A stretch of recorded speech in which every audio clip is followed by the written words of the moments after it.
They say that on the 4th of July, the road up Cherry Mountain was choked with a pilgrimage of the thirsty and the defiant. Thousands of people, judges and outlaws, preachers and laborers, climbed that steep North Carolina slope, drawn by a single promise. At the summit, a stout, smiling man named Amos Owens stood beside barrels of a legendary ruby-red liqueur, ladling it out for free to all who came. He was a moonshiner, a tax evader, an enemy of the federal government. But on that mountain, he was a king. How does a man become a legend in his own lifetime?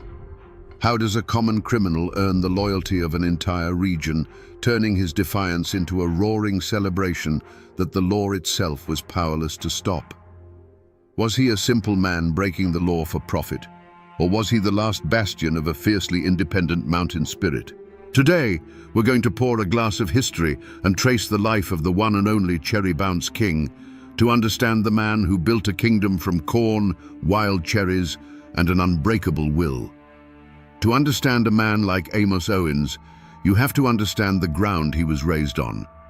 He was born in 1822 in Rutherford County, North Carolina, a place where the Blue Ridge Mountains begin to claw their way toward the sky. This wasn't just a landscape, it was a fortress.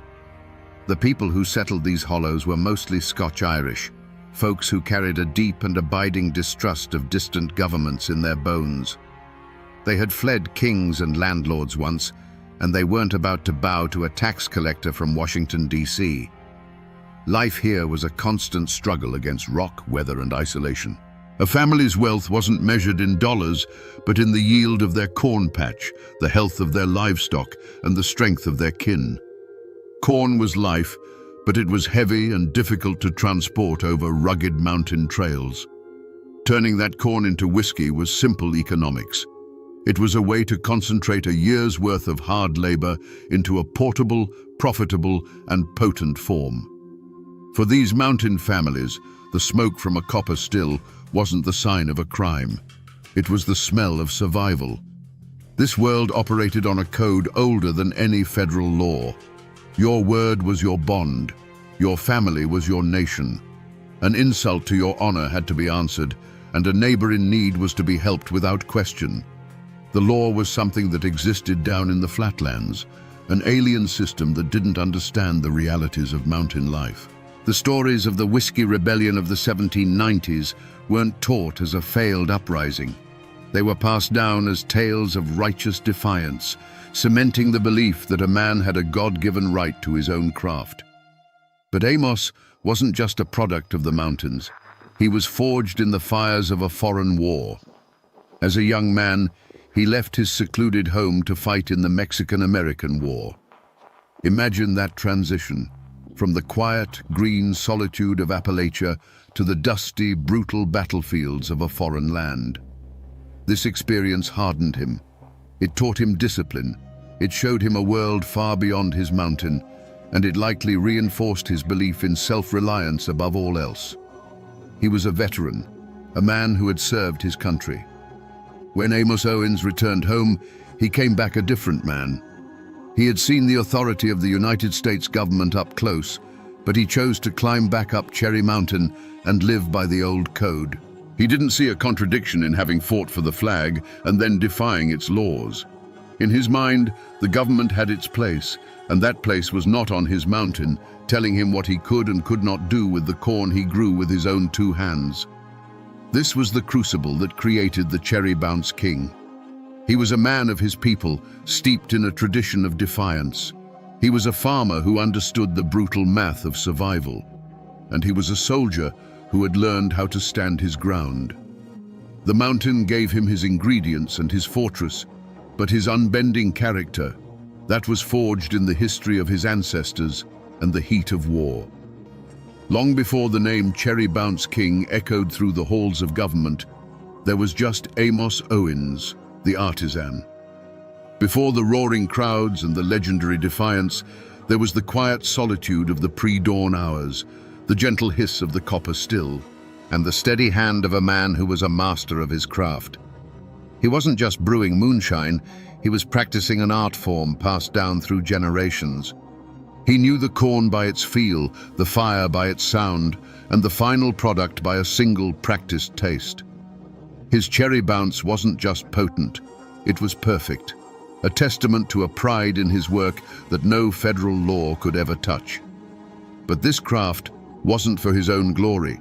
It was the foundation of his family. The income from his hidden stills meant his wife had what she needed and his children never went to bed hungry. It meant he could afford good tools for his farm and solid shoes for their feet. His operation allowed him to build a life on that rugged mountain that was a step above mere survival. He was a patriarch in the truest mountain sense, the unwavering provider and protector of his clan. The world he built was one of security and stability, a small, independent nation with his homestead at its capital. And his influence spread beyond his own fence line. On Cherry Mountain and in the hollows below, Amos Owens was a pillar of the community. In a place where cash was as rare as a flat piece of land, he was the local economy's heartbeat. He bought his neighbors surplus corn at a fair price, providing them with the hard currency they needed. When a family fell on hard times, it was often Amos they turned to for a loan or assistance, a request he rarely refused. He commanded a deep, unshakable respect, not because of fear, but because his success was shared with those around him. This was the kingdom Amos Owens built, long before the outside world took notice. It was a world governed by loyalty, sustained by his craft, and centered on his family and community. It was a life of quiet dignity and fierce independence, a peaceful defiance conducted not with guns, but with copper pots and wild cherries. This was everything he stood to lose. It wasn't just a business the revenuers were threatening. It was his home, his honor, and the entire world he held dear. Every great man has a current running through him, a force that drives his every decision. For Amos Owens, that force was a stubborn pride as unyielding as mountain granite. It was a conviction buried deep in his soul that no man born in a distant city had the right to tell him what he could do on his own land. This wasn't just a belief, it was the very bedrock of his identity. He didn't just break the law, he disdained it. He saw the federal tax on liquor not as a legal statute, but as an intolerable insult to his craft and his heritage. This pride wasn't a quiet, internal thing. It was loud, bold, and defiant. While other moonshiners operated in the shadows, speaking in whispers and moving by moonlight, Amos Owens built a lighthouse. His legendary 4th of July and Christmas celebrations, where he gave away his cherry bounce by the barrelful, were the ultimate expression of this flaw. These weren't just parties, they were public declarations. He was telling the world, and specifically the federal government, I am here. This is my craft, and I am not ashamed of it. Come and get me if you dare. There's a story, told and retold until it's become gospel in those parts, that perfectly captures this audacious spirit. After one of his many arrests, Amos was brought before a judge who, tired of their game, levied a particularly steep fine against him.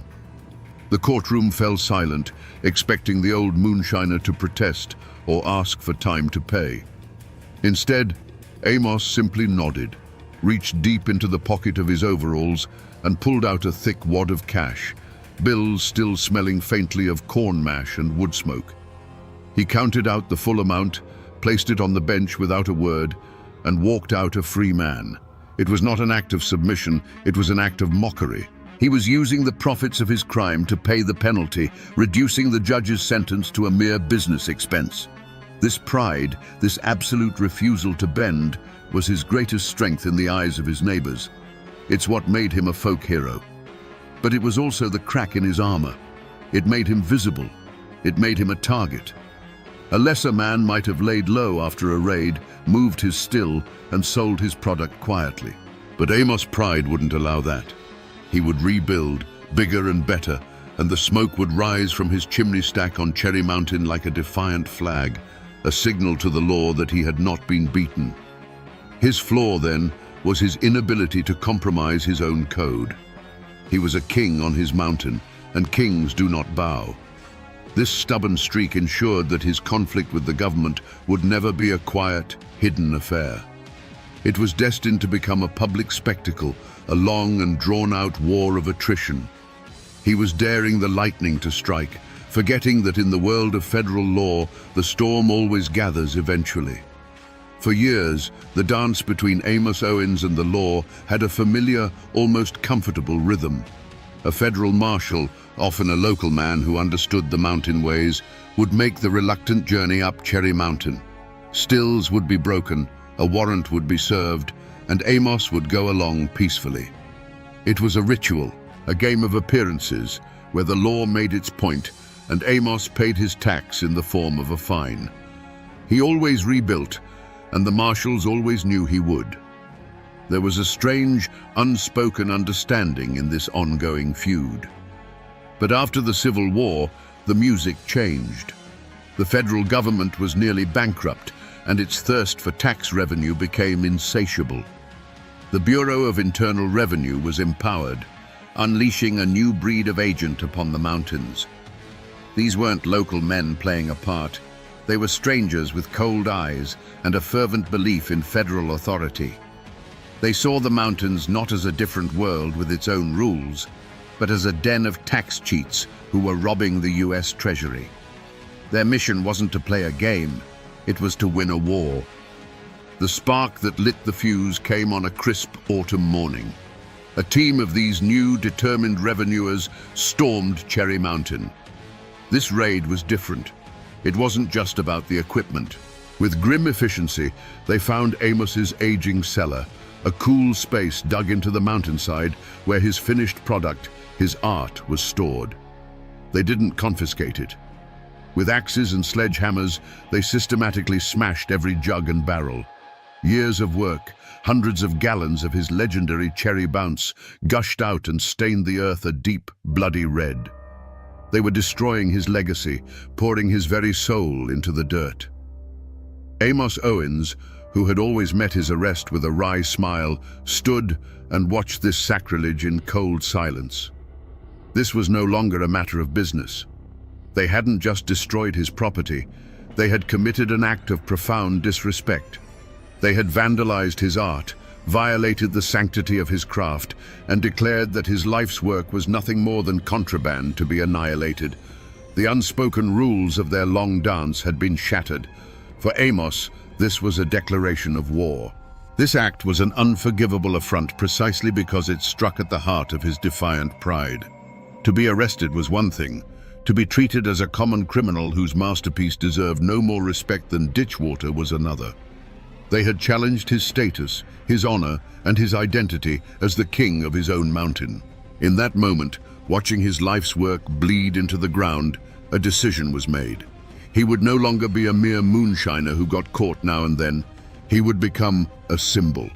His operation would grow larger, his celebrations more brazen, and his name would become a banner of defiance for the entire region to rally behind. The red stain on the ground where his cherry bounce had been spilled was a line drawn in the dirt. Amos Owens' response wasn't fear, it was fury. He did not retreat into the shadows. Instead, he did the opposite. The smoke from Cherry Mountain, which had always been a steady wisp, now billowed into a column. He built new stills, bigger and more efficient. He hired more men. He doubled his production. He was no longer just supplying a thirsty region. He was building an empire in open defiance of the United States government. The warnings started as quiet whispers. His own wife, who had stood by him through dozens of arrests, saw the new hardness in the eyes of the federal men who rode through the nearby towns. She would plead with him at night, by the firelight, her voice full of a fear he'd never heard before. "Amos," she would say, "this is different now. It's not a game anymore. They don't just want a fine, they want to see you broken." He would listen, pat her hand, and tell her that a man who bows to a bully invites him to kick again. The whispers grew louder in the community. Friends who had celebrated his audacity now pulled him aside with worried looks. They spoke of revenue as threatening local farmers for information, of a new, ruthless pressure being applied to the entire area. Just lay low for a while, Amos, they'd advise. Let the heat die down. Make your run, but do it quiet-like. They were counseling survival, the ancient mountain art of bending like a sapling in a storm so as not to break. But Amos Owens was no sapling. He was a great old oak, and he would not bend. He saw their pleas for caution as a step toward surrender. To him, this was no longer about a single man's still. It was about the soul of the mountains. He told them that if he backed down, the federal men would come for them next. He preached his gospel of defiance, arguing that the only way to meet a threat is to stand taller and look it square in the eye. His pride had now transformed into a righteous cause. The ultimate act of defiance was his next 4th of July celebration. Where others saw a reason for caution, Amos saw a stage. He sent out word. The party on Cherry Mountain would be bigger than ever before. It became a public spectacle, an open challenge broadcast across the state. He wasn't just inviting his friends and customers. He was taunting the Bureau of Internal Revenue. He was turning his defiance into a beacon, daring them to try and extinguish it in front of thousands of his supporters. With every warning he ignored, every plea for moderation he dismissed, the path forward narrowed until there was only one way it could go. He had become a symbol, a living embodiment of the mountain spirit, and the government could not allow such a symbol to stand.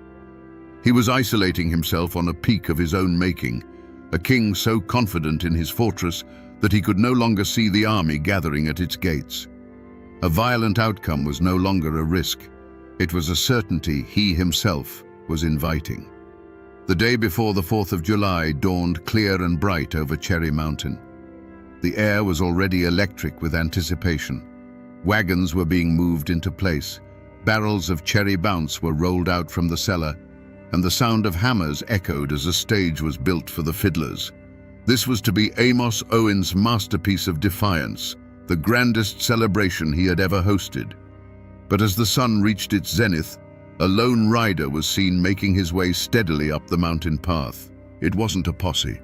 It was the familiar, weary face of an old federal marshal, a man who had arrested Amos more than once in the bygone days of their gentleman's feud. He didn't come with warrants or weapons. He dismounted, met Amos near the Great Log Hall, and spoke not as a lawman, but as one man to another. He explained that the world had changed. The new men in charge in Raleigh and Washington saw Amos not as a local character, but as the leader of an insurrection. They were coming, he warned, not for a token arrest, but to crush him completely. "They're just waiting for this party, Amos," the marshal said, his voice low. "They'll use the crowd as an excuse. They'll say it was a riot. Men are going to get hurt." Then came the final, clear off-ramp, the last chance for peace. "Cancel it," the marshal pleaded, "just for this year. Send everyone home. Show them you're not looking for a fight. If you do this, I can go back and tell them the threat is over. We can go back to the way things were. It's your last chance to put the genie back in the bottle." It was a surprisingly fair offer. It was a path away from the cliff's edge. All he had to do was swallow his pride. For a long moment, Amos Owens was silent. You can just imagine him, standing there on his mountain, the smell of his life's work all around him. He likely looked at his home, at the preparations for the festival, at the faces of his kin. He had to have felt the weight of the choice before him, the safety of his family versus the defiant code that had defined his entire life. The marshal's offer was reasonable. It was wise. But to Amos, it sounded like the clatter of chains. He finally turned his gaze from his home and met the marshal's eyes. The internal struggle was over. "A man doesn't send his guests home," Amos said, his voice as firm as the mountain beneath his feet, "just because an uninvited stranger is threatening to kick down the door. The party goes on." With that, the last bridge to peace was burned. He had been offered a truce and had chosen war. The old marshal simply nodded, a look of profound sadness on his face, and rode away, leaving the cherry-bounce king alone on his throne, waiting for the inevitable storm he had personally summoned. The 4th of July on Cherry Mountain was a roaring sea of humanity. The fiddles screamed, the banjos rang, and the rhythmic stomp of dancing feet shook the very ground. Above it all was the booming laughter of Amos Owens, a king in his element, ladling out his ruby-red elixir. But as the afternoon sun began to dip, a different sound drifted up from the base of the mountain, the cold, rhythmic clink of metal and the steady tramp of marching feet. A long column of federal agents and deputized men, armed and determined, was ascending the slope. The music faltered, then died. A wave of silence rolled through the crowd as all eyes turned to the approaching force. The world for Amos Owens narrowed to the sight of those grim-faced men, their polished badges glinting in the sun. This wasn't a raid. It was an invasion. He stood his ground behind his barrels, not with a weapon in his hand, but with the full weight of his defiance in his posture. The air grew thick and heavy, charged with the energy of 1,000 held breaths. A federal captain stepped forward, a warrant held out like a weapon, and his voice cut through the stillness, demanding surrender. Amos' reply was not a shout, but a low, firm refusal that was heard by every person on that mountaintop. And in that instant, the simmering tension that had built for years finally boiled over. The captain gave a signal, and the line of lawmen surged forward. The crowd, loyal and fueled by Cherry Bounce, pushed back. What happened next wasn't a battle of neat lines and clear commands. It was a chaotic, swirling vortex of human bodies. The world became a blur of motion and a cacophony of shouts. From Amos' perspective, it must have been a maelstrom. The celebration he had built, a symbol of his independence, had become a scene of pandemonium. An argument that had raged for a decade in courtrooms and whispers was suddenly, violently being settled with fists and clubs. The sharp, percussive sound of an intervention echoed through the holler, a sound that cut through the noise and hung in the air like a final, dreadful punctuation mark. In the heart of the chaos, Amos himself was the primary target. He was swarmed, not as a respected elder, but as the ringleader of a mob. He felt the grasp of rough hands, the impact of a world turned hostile. The final, visceral sensation was not one of his choosing. The vibrant festival, the pinnacle of his lifelong defiance, was over. The argument that had defined his life had been answered not with words, but with overwhelming force. The chilling silence that followed the main event was broken only by the groans of the injured and the curt, metallic orders of the federal agents who were now, finally, masters of the mountain. The world came back into focus slowly for Amos Owens, through a haze of shock and the dull ache of struggle. The roar of the crowd had been replaced by a grim quiet, punctuated by the sharp orders of federal officers. His great hall, a place of joyous celebration just an hour before, was a scene of wreckage. Overturned benches, smashed jugs, and the dark, sticky pools of spilled cherry bounce littered the ground. He wasn't a king surveying his court. He was a prisoner standing in the ruins of his own kingdom. There was no regret in his heart. There was no fear. There was only a cold, profound rage that settled deep in his bones. This was the ultimate violation. To be manhandled, overpowered, and subdued on his own land, in front of his own people, it was a humiliation worse than any fine or prison sentence. The final insult came with a sharp, metallic click. The cold iron of the handcuffs closing around his wrists was a sound louder and more final than any gunshot. On the very spot where he had freely dispensed his hospitality, his freedom was now completely and utterly taken away. His next move was not his own. Flanked by armed guards, he began the long walk down the mountain. This was the path he had climbed as a boy and ruled as a king, a path every stone of which he knew by heart. Now he walked it in chains. He passed his home, catching a glimpse of his wife's face, pale and stricken, in the doorway. He passed neighbors who looked on with a mixture of pity and awe. He did not lower his head. Pride was the one thing they could not take from him, and he carried it like a shield, his back straight, his eyes fixed forward. At the base of the mountain, a government wagon waited. As he was loaded into the back, he took one last look at his domain. The sun was setting behind Cherry Mountain, casting long shadows across the hollows. The crowds were gone. The music was gone. The smoke from his stills was extinguished. The king was being exiled from his kingdom. As the wagon lurched forward and began the journey toward a federal jail, Amos Owens knew this was the end of the road. His active defiance was over. All that remained were the consequences. The fall of a king is never a quiet thing, and the silence that fell over Cherry Mountain was a heavy, suffocating blanket. The wreckage left behind wasn't just in the smashed stills and splintered barrels. It was in the lives of every person Amos Owens had touched. For his wife and children, the world had been turned upside down. The provider was gone, the income had vanished, and the home that was once a fortress of local pride was now a landmark of federal victory. The name Owens, once spoken with respect, now became a brand, a name whispered in conjunction with violence, arrest, and ruin.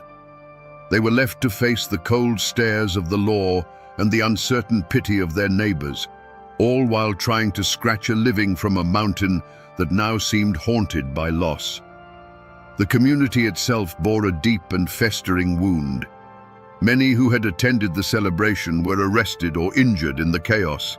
Families were thrown into turmoil, trying to pay fines or tend to the wounded. The raid had been a brutal lesson from the government. This is what happens when you follow a rebel. The fierce unity that Amos had commanded was shattered and replaced by a gnawing fear. Who would be next? The raid had driven a wedge of distrust into the heart of the mountain, turning a proud and defiant community into a collection of frightened individuals, wary of their neighbors and terrified of the law. The economic engine Amos had built sputtered and died. The farmers who had relied on him to buy their surplus corn were left with a product they couldn't easily sell. The men who had worked his stills were suddenly without employment, their families facing a hard winter with no income. The flow of cash that had trickled down from Cherry Mountain, oiling the gears of the local economy, dried up completely. His defiance had brought prosperity, but his fall brought a poverty that was just as widespread. He had been the trunk of a great tree, and the federal axe had not just felled him, but had left the entire forest around him to wither. The tragedy of Amos Owens was not that he was arrested. It was that his personal war had so many civilian casualties. His pride demanded a grand public stand, but it was his family, his friends, and his neighbors who were left to pay the price for it. He had built a kingdom and invited his people to celebrate within its walls, never imagining that when the walls came crashing down, they would be the ones crushed beneath the stones. The party was over, but the hangover would last for a generation. Amos Owens, the king of Cherry Mountain, was brought to a kingdom where he held no power, a federal courtroom. The space itself was an assault on everything he knew. The air was stale, the light was filtered through dusty windows, and the walls were made of cold plaster and dark polished wood, a world away from the open sky and living timber of his home. Here, he was not a respected elder or a master craftsman. He was simply the defendant, a name stripped of all honor and history. The prosecution, methodical and relentless, painted a picture not of a folk hero, but of a calculated criminal. They spoke of tax evasion, conspiracy, and most damningly, of inciting a riot and assaulting federal officers in the execution of their duties. They presented evidence, the shattered remnants of his stills, the testimony of injured agents, and the sheer scale of his operation. To the court, the case was simple. Here was a man who had grown wealthy by openly flouting the laws of the United States and had met the consequences with violence. His defense, when it came, was not a denial, but a declaration.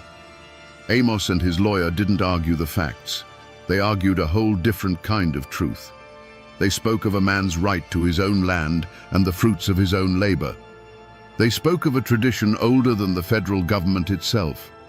When asked to account for his actions, Amos' logic was baffling to the court and perfectly clear to his people. It was his corn. It was his mountain. It was his craft. He wasn't breaking the law. He was living by a different one, a code of self-sufficiency and honor that the men in their starched collars could never comprehend. It was a clash of two Americas in a single room. Back in the mountains, the trial was seen as a foregone conclusion, a piece of political theater.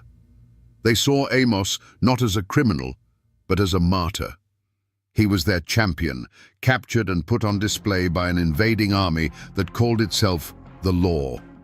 His guilt was irrelevant to them. His cause was everything. They knew the court would never understand that the real crime in their eyes had been the government's intrusion, the desecration of his craft, and the violent end to a peaceful celebration. The verdict, when it came, was swift and certain. In the eyes of federal law, there was no ambiguity. Amos Owens was guilty on all counts. The judge, determined to make an example of the so-called Cherry Bounce King, delivered a sentence meant to echo through every hidden hollow in Appalachia. A long, sobering term in a federal penitentiary. And so, the law had its judgment. A man who broke the statutes was punished according to the letter of those statutes. But was it justice?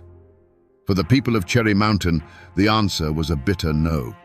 A system that could not distinguish between a craftsman and a criminal, that could not understand the difference between profit and survival, was not a system of justice. It was just a system of power. The gavel had fallen, but the verdict only deepened the divide between the mountains and the flatlands, leaving a scar of resentment that would not heal for a very long time. And what of the men who brought the king down? What of the federal agents, the new breed of lawmen who had turned a gentleman's game into a brutal war? You might expect a story like this to end with them meeting some form of mountain justice, a karmic balancing of the scales. But the world, especially the world of government and law, rarely works like a folk ballad. The men who led the raid on Cherry Mountain didn't face consequences. They received commendations. From their perspective, and from the perspective of their superiors in Washington, the operation was a resounding success. They had targeted the most famous, most defiant moonshiner in the state, and had dismantled his empire in a single afternoon. They had enforced federal law, quelled a riot, and sent a clear, unambiguous message to every distiller operating in the shadows. In their reports, Amos Owens was a criminal mastermind, and they were the brave heroes who had restored order. They were rewarded with promotions, with praise, and with the satisfaction of a job well done. They were gears in a vast, impersonal machine, and that machine had just proven its power. Their victory, however, was a sterile one. They had won the battle, but in doing so, they had salted the earth of the battlefield. They didn't end moonshining in the mountains, they just made it quieter, more secretive, and more deeply entangled with a culture of resentment. They had created a martyr. For every large public still they smashed, a dozen smaller hidden ones were built in its place, their operators now working with a grim determination born of hatred for the law. The government had proven it could crush one man, but it had also proven that it had no understanding of the people it was trying to govern. The fate of the antagonist, the system, was to grow larger and more powerful, yet more alienated than ever from the heart of the nation it claimed to serve. And that, in its own way, is a kind of failure that no commendation can erase. Years passed, as they do in the mountains, smoothing the sharp edges of memory like water over stone. Amos Owens eventually walked out of the federal penitentiary, a free man, but no longer a king. He was an old man now, the fire that had once burned so brightly banked to a low, quiet coal. He returned to Cherry Mountain, but the kingdom was gone. He lived out the rest of his days quietly, a living ghost of his former self, surrounded by the silence of a legacy that was too grand and too painful to speak of aloud. The name Owens became a kind of mountain ghost itself, a name that carried the weight of both glory and ruin. His descendants were left to navigate a world that saw them as the children of a legend, and legends cast long, cold shadows. Some moved away, hoping to build lives free from the constant echo of their famous ancestors' rise and fall. Those who stayed lived quieter lives, becoming farmers and laborers, their hands in the soil instead of in the corn mash. The grand dynasty of the Cherry Bounce King ended with him. The recipe was lost to time, and the art died with the artisan.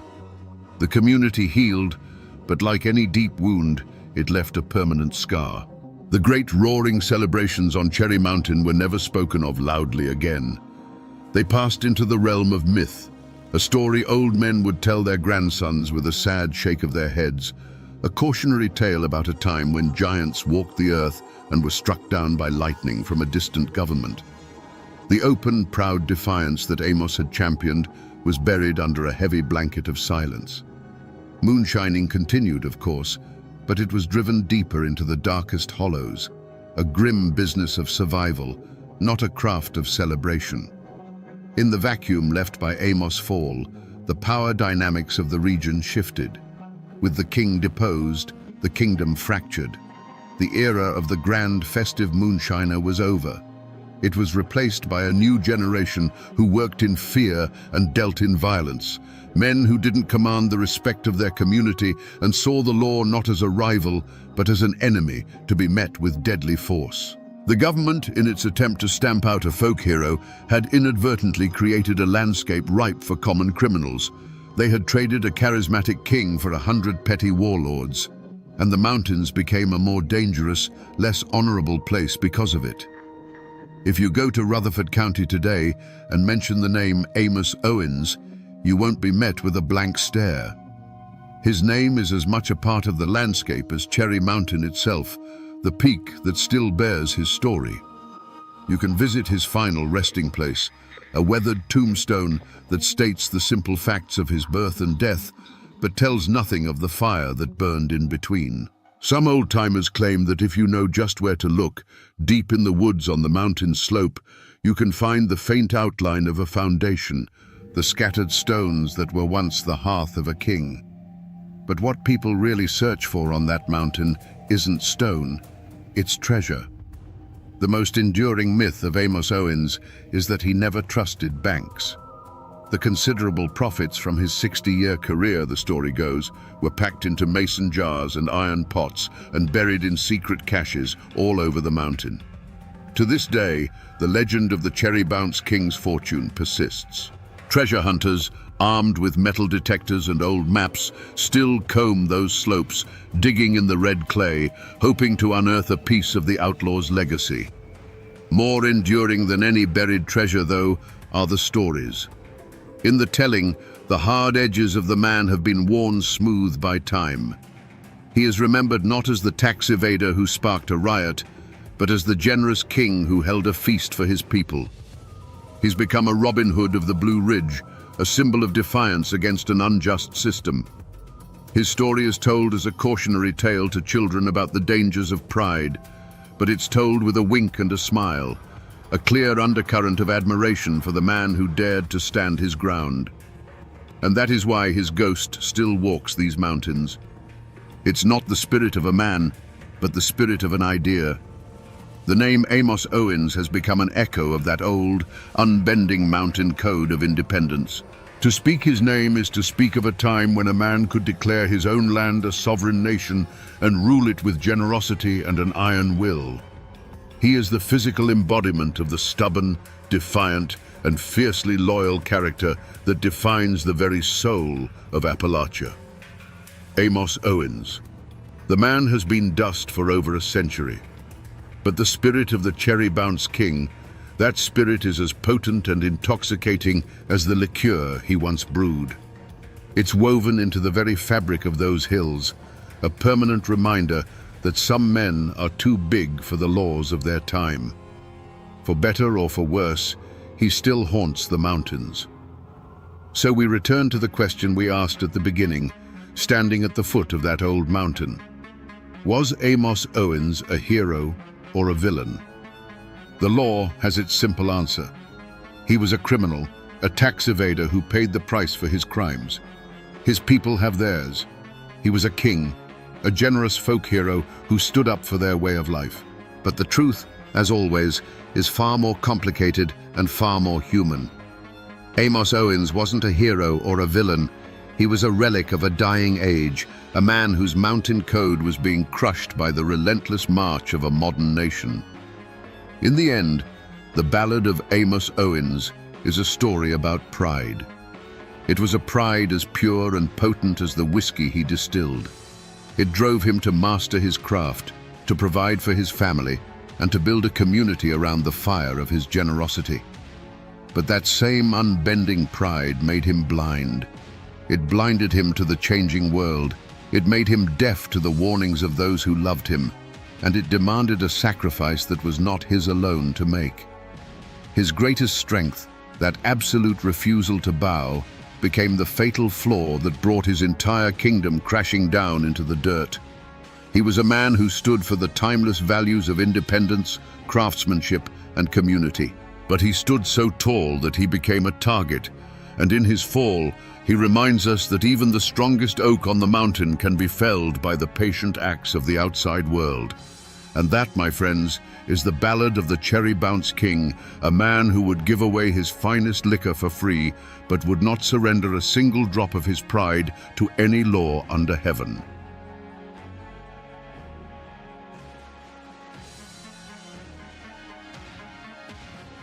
The streets of Morehead, Kentucky, were a slaughterhouse. For 2 terrifying hours, the town echoed with the roar of Winchesters as over 100 armed men laid siege to a hotel. When the gun smoke finally cleared, the most powerful man in the county, Craig Tolliver, lay dead in the dirt, his body riddled with bullets. The newspapers called it the end of a brutal feud. But what if it wasn't a feud at all?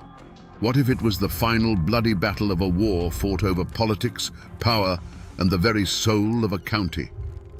Today, we separate the folklore from the facts and uncover the story of the Rowan County War. Before the gunfire and the blood, Rowan County was a world of 2 halves, held together by a fragile peace. Out in the hollows and on the ridges, life moved to the rhythm of the seasons. Men like Floyd Martin woke with the sun and knew their land not by deeds and property lines, but by the feel of the soil in their hands. They were farmers, patriarchs of large families, their wealth measured in livestock, healthy children, and the respect of their neighbors. Their world was one of hard work, self-reliance, and a fierce independence born from the isolation of the mountains. To them, the law wasn't written in a book down at the courthouse. It was a code of honor passed down through generations. Then there was the town of Morehead. It was the county's beating heart, and its pulse was controlled by one man, Craig Tolliver. His kingdom wasn't made of dirt and timber, but of influence and fear. From the bar of his Monarch saloon or a suite in his Galt House hotel, he orchestrated the county's politics.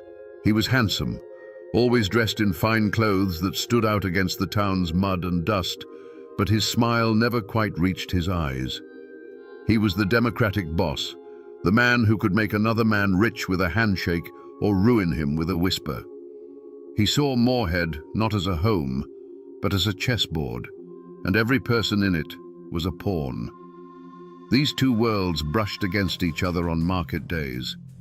The Martin clan and their Republican allies would ride into town, their faces weathered by the sun, their conversations quiet and watchful. They'd trade their crops, buy supplies, and endure the smirks of Tolliver's men who ran the town. In the saloons, Democrats and Republicans drank at separate tables, the air thick with an unspoken history.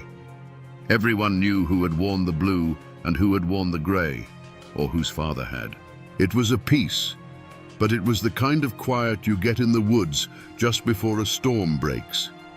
Every handshake was a calculation. Every glance held a question. The people of Rowan County were living on a fault line, a deep crack in the earth left by the Civil War, and everyone could feel the ground trembling beneath their feet. They were proud people, both in the town and in the hills, And pride in Appalachia is a dangerous thing. It can build a home, but it can also burn one to the ground with everyone still inside it. And on the horizon, an election was coming. It was August of 1884. To the rest of America, it was just another local vote.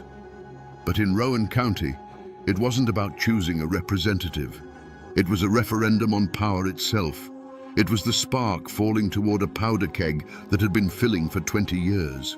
Little did they know, this day of voting would not be settled with ballots, but with blood. And the world they knew was about to be lost forever in a haze of gun smoke. The hatred that fueled the Rowan County War wasn't born in a saloon brawl in 1884.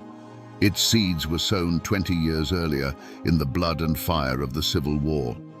Kentucky was a state torn in half, a borderland where loyalties were not to a flag, but to family and to the ground beneath one's feet. Brother fought against brother, and neighbor took up arms against neighbor. When the war ended, the soldiers returned to their farms and towns, but they brought the conflict back with them. They laid down their rifles, but they never truly laid down the fight.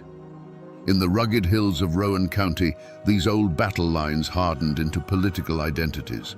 To be a Republican, like the Martins, was to align with the Union, with the federal government that had preserved the nation.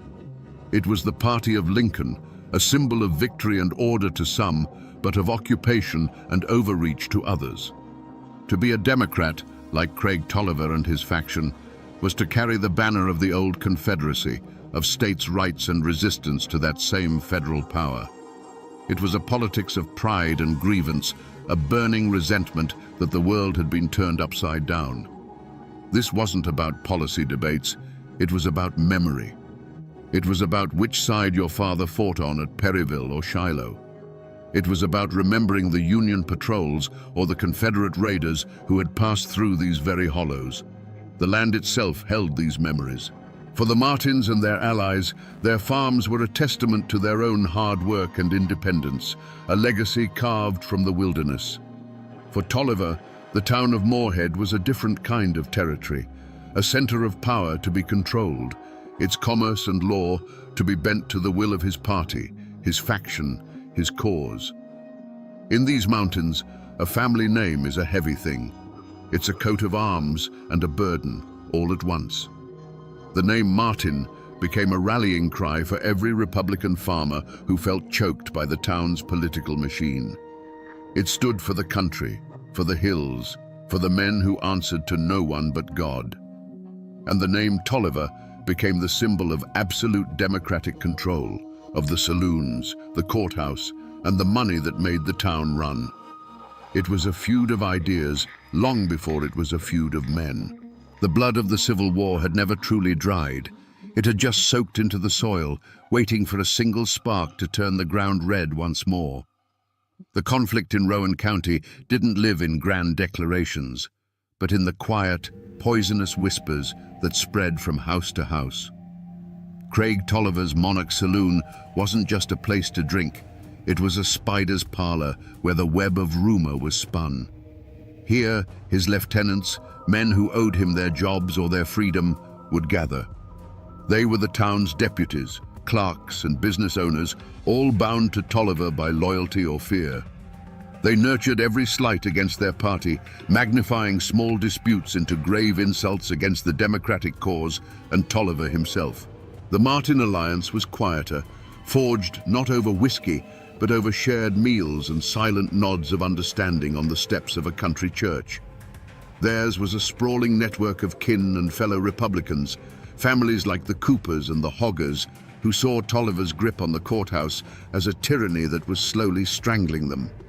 They were men who had been denied loans, lost court cases on technicalities, or had their businesses squeezed by Tolliver's allies. Their support for Floyd Martin wasn't just political, it was a matter of survival. The ground was already salted with old wounds. Just a few years prior, a sheriff's election had been decided by a handful of questionable ballots, installing a Tolliver man and leaving the Martins and their supporters feeling cheated and disenfranchised. There was the bitter memory of a land dispute between a Tolliver ally and a Republican farmer. a case settled in a court controlled by Tolliver's friends. These weren't isolated incidents. They were a pattern. Each one was a fresh layer of resentment, a reminder that the law in Rowan County bent to the will of the town boss. Gossip became a weapon, as dangerous as any pistol. A drunken argument at the general store was retold in the Monarch Saloon as a deliberate Republican provocation.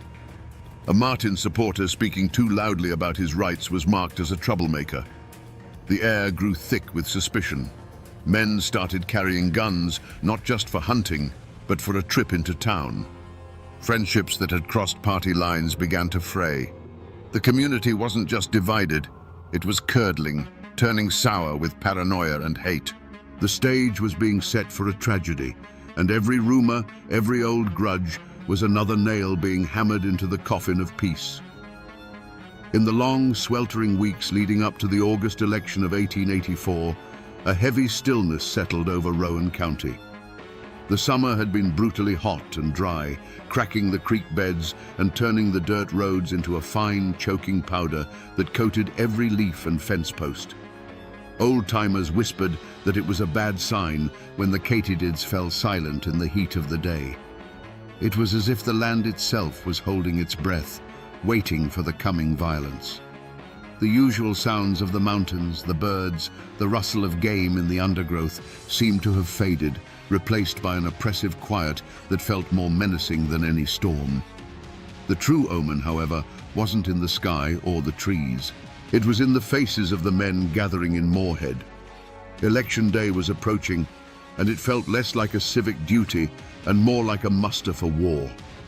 The flow of whiskey, always a tool of political persuasion in those days, began to run more freely than usual, loosening tongues and sharpening tempers.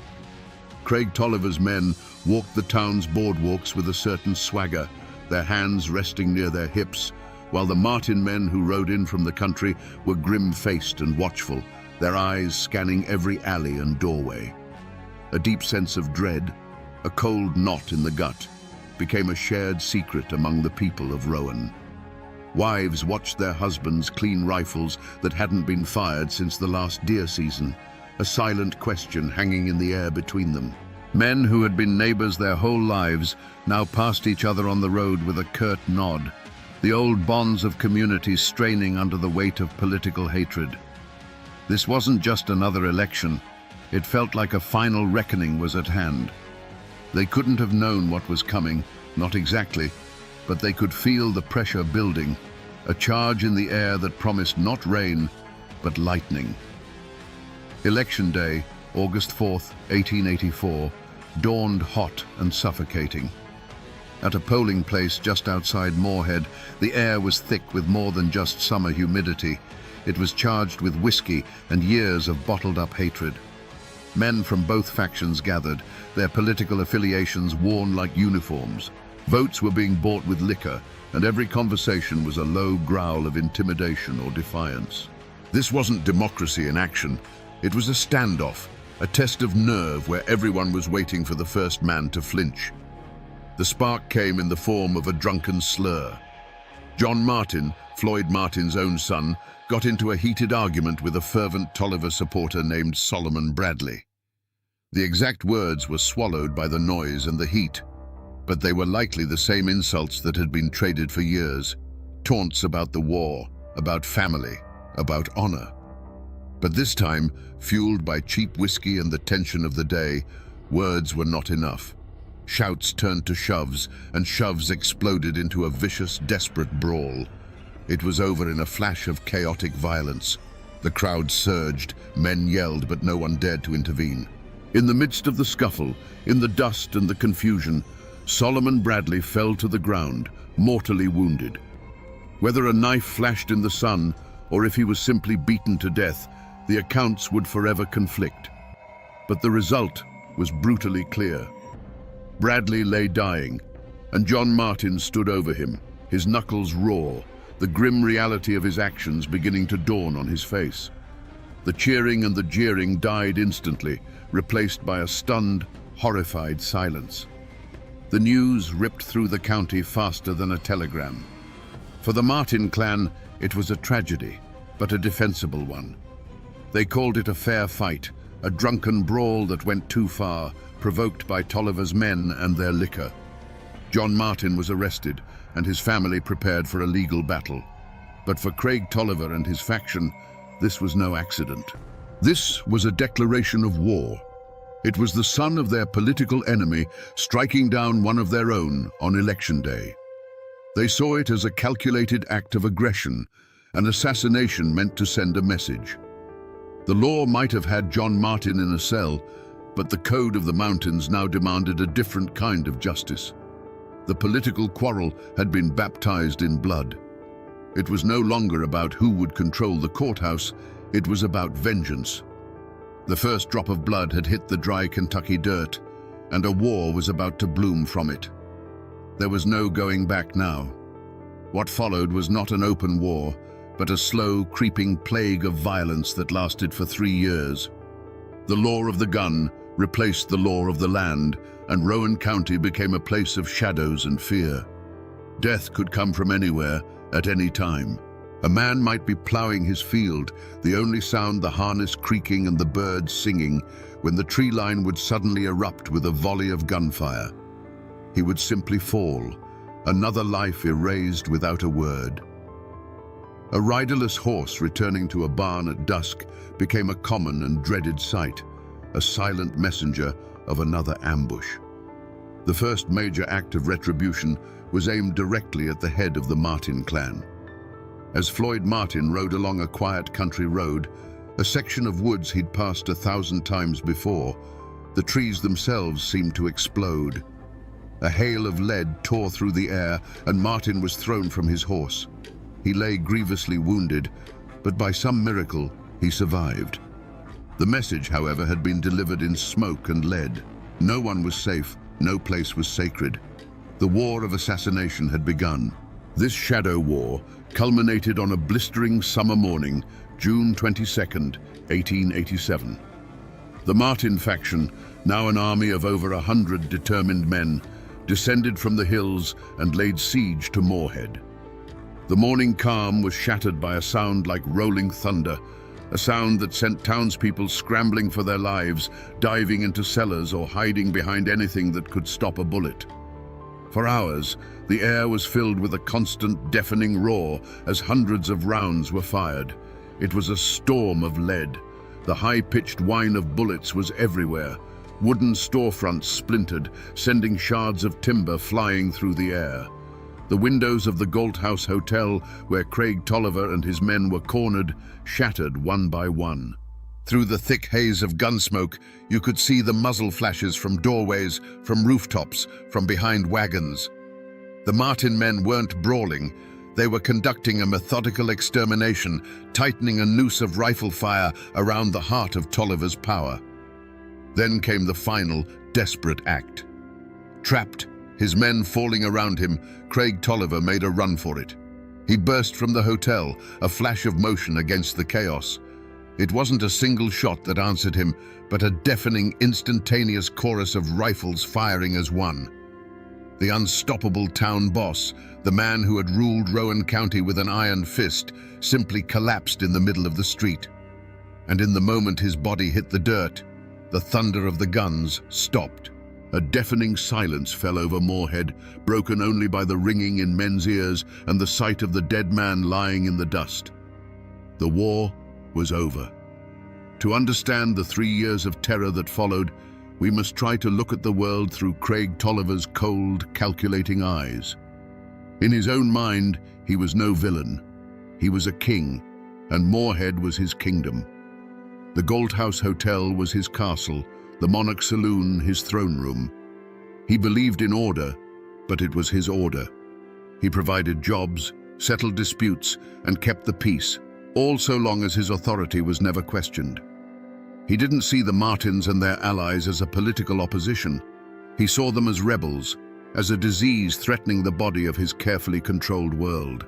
When Solomon Bradley was killed on election day, Craig Tolliver didn't see a drunken brawl gone wrong. He saw an assassination.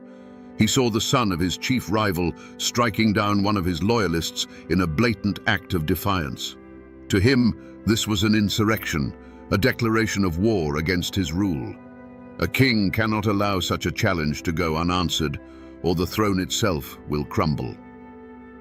The moment he heard the news, a switch didn't flip from anger to rage. It flipped from political maneuvering to calculated extermination. The Martins had chosen the weapon, and he would simply prove he was a master of it. The decision to ambush Floyd Martin wasn't made in a fit of passion. It was a cold, strategic move, a piece being moved on a chessboard. Tolliver would have seen it as a regrettable but necessary act of statecraft. In his logic, removing the head of the rebellion would cause the movement to collapse. After the ambush failed, he wouldn't have felt frustration or panic, but a grim resolve. It was simply a problem that now required a more thorough solution. For 3 years, as the bodies fell on both sides, it's unlikely Tolliver felt guilt. Each report of another Martin supporter shot from ambush would have been received not with glee, but with a sense of grim satisfaction. It wasn't murder, it was management. It was the slow, methodical process of cutting a cancer out of his county.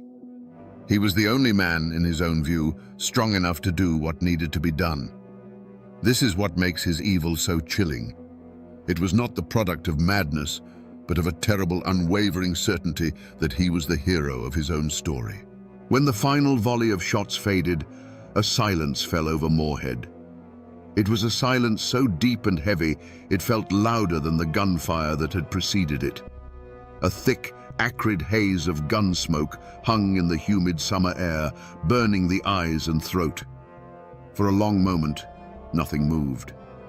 The only sign that the world hadn't ended was the sight of Craig Tolliver's lifeless body lying in the dusty street, a final stark punctuation mark at the end of a bloody 3-year sentence.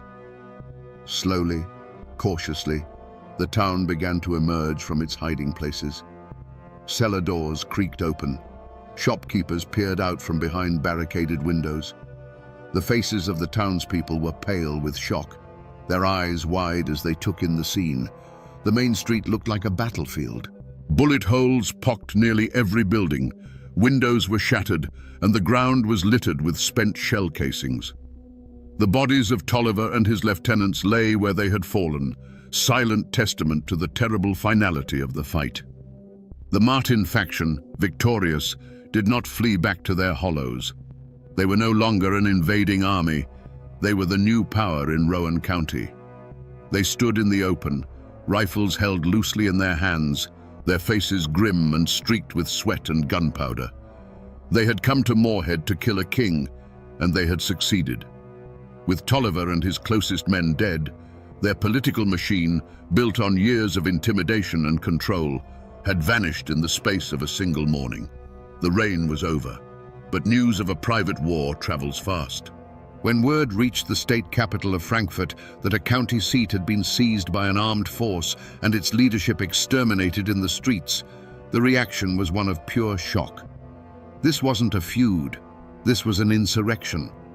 Governor J. Proctor Knott didn't send a sheriff, he sent the army.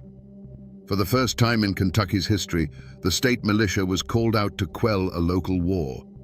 Days later, uniformed soldiers marched down the main street of Moorhead, their polished boots kicking up the same dust that had soaked up Craig Tolliver's blood. They came with bayonets fixed, under orders to restore order by force if necessary. They were a foreign power, an outside authority that neither the Martins nor the Tollivers had ever answered to.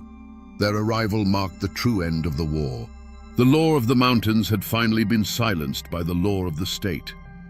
The arrival of the state militia did not bring peace to Rowan County.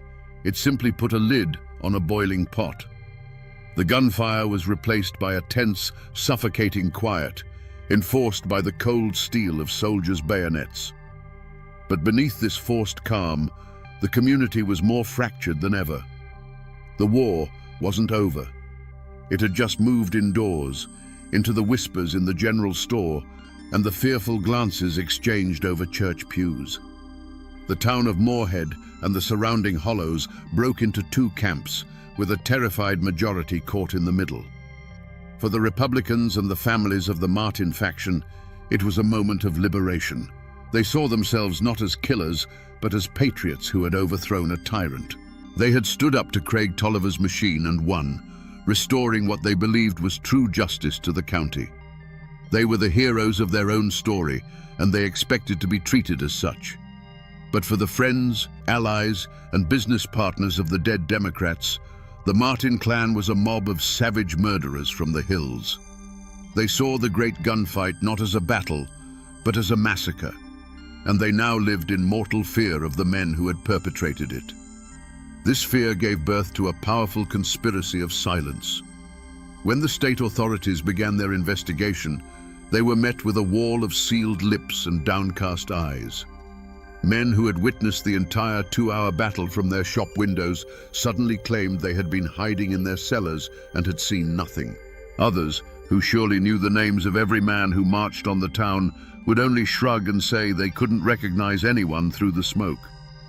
To speak the truth was to choose a side, and in the shadow of such violence, choosing a side was a potential death sentence. Fear of Martin retribution was a more immediate threat than a distant state court. Yet, in this atmosphere of terror, small acts of courage and cowardice defined the true character of the people. A former Tolliver deputy who once walked with a confident swagger would now cross the street to avoid meeting the gaze of a Martin man. But a doctor who had been a friend of Tolliver's would still ride out to a Martin farm to tend to a sick child, his oath as a healer overriding the politics of hate. A widow of a slain Tolliver man might find a sack of flour left on her porch in the dead of night, a silent offering from a neighbor who dared not show support in the daylight. The war had moved from the streets into the hearts of the people, and every small decision, who to trade with, who to talk to, who to help, became a declaration of allegiance in a conflict that was far from over. The hunt for the killers of Craig Tolliver was not a chase with hounds and rifles through the dark hollows. The killers weren't hiding. They were walking the streets of Moorhead in broad daylight, confident and victorious. The hunt that followed was a different kind of pursuit altogether, a methodical and dangerous game of wits waged by outsiders in a land that guarded its secrets jealously. The posse was not made of vengeful neighbors, but of state prosecutors and detectives from Frankfurt, city men who wore stiff collars and carried law books instead of Winchesters. Their prey was an entire faction, over 100 men bound by blood, politics, and the shared secret of the final gunfight. The mountains that had once hidden Tolliver's ambushes now served a new purpose. They hid the truth. The state's men rode from one isolated farm to the next, asking questions that were met with blank stares, convenient memory loss, and a steadfast, unnerving silence. The people of the hills, loyal to the Martins or simply terrified of them, created a fortress of ignorance. The investigators found themselves lost not in the woods, but in a fog of fear and clan loyalty. But the state had a power that Tolliver never did: the full weight of the law and the endless patience of bureaucracy. Slowly, painstakingly, they pieced together a list of names. Whispers were gathered, deals were offered, and cracks began to appear in the wall of silence. Finally, the state felt it had enough. Indictments were issued for the leaders of the Martin faction, charging them with murder and insurrection. The question that hung over the entire county was, would they come peacefully? Or would the state's lawmen have to fight a second war to bring them in? The moment of capture was not a bloody firefight, but a scene of quiet, surreal drama. Faced with warrants from the state, the very authority they claimed to respect, the Martin leaders made a calculated choice. One by one, they came down from their hill farms, met the lawmen, and surrendered their rifles. There was no resistance, no desperate last stand. They walked into custody with their heads held high, not as cornered fugitives, but as men who believed utterly in their own righteousness. They were confident that any jury of their peers would see them not as criminals, but as liberators who had done the county a necessary, if brutal, service. Their war was not over. It was simply moving from the battlefield to the courtroom. The courthouse in Moorhead was not a hall of justice, it was a fortress. State militia, with bayonets fixed, stood guard at every entrance and lined the courtroom walls. The room was packed to suffocation, split down the middle as if by an invisible wall. On one side sat the grim-faced farmers and families of the Martin faction, their expressions hard and unyielding. On the other, the remaining allies of Craig Tolliver, their faces a mixture of grief, fear, and a desperate hope for vengeance. Every person in that room understood this was not just a trial. It was the final battle of the Rowan County War, fought not with rifles, but with words and law books. The prosecution, sent from the state capital, laid out a clear and brutal case. This was murder, plain and simple. A conspiracy of over 100 men who had taken the law into their own hands, sieged a town, and executed their political rivals in the street. They painted the Martin faction as a lawless mob, a threat to the very fabric of civilized society. But the defense lawyers, shrewd men who understood the ways of the mountains, told a different story. They portrayed Craig Tolliver as a ruthless tyrant who ruled Rowan County through fear and corruption. The Martin men, they argued, were not murderers. They were patriots, Minutemen, who had risen up to liberate their community from a despot when the law itself had failed them. The trial became a spectacle of fear. One by one, witnesses were called to the stand. Men who had seen the whole bloody affair unfold would stare at the floor, their hands trembling, and mumble that they couldn't be sure of any faces they saw that day. The smoke, they'd say, was too thick. The chaos was too great. And you can imagine, my friends, the pressure in that room. You can imagine the silent, heavy gazes from the Martin supporters, a non-verbal promise of a long memory. The conspiracy of silence that had protected the killers in the hills now followed them right into the courthouse. Throughout the proceedings, the accused leaders of the Martin clan sat in their chairs with a quiet, unshakable dignity. There was no remorse in their eyes, no plea for mercy. They listened to the testimony with the stoicism of men who had made their peace with their actions long ago. They had done what they believed was necessary, and they put their faith not in clever lawyers, but in a jury of their peers, men who knew the land, who understood the grievances, and who had lived under the shadow of Craig Tolliver's rule. Finally, the day of the verdict arrived. The jury, 12 men from Rowan County, filed back into the silent, tense courtroom. They avoided the eyes of everyone, their faces pale and unreadable. The foreman stood, a single piece of paper trembling in his hand. He cleared his throat and spoke the words that would echo through those mountains for 100 years. On the charge of murder, on the charge of insurrection, the verdict for every single man was the same: not guilty. A roar erupted from one side of the room, a wave of triumphant relief. On the other side, there was only the dead silence of disbelief and defeat. The Martin men walked out of the courthouse as free men, acquitted by a jury of their neighbors. The law of the state had spoken, but was it justice?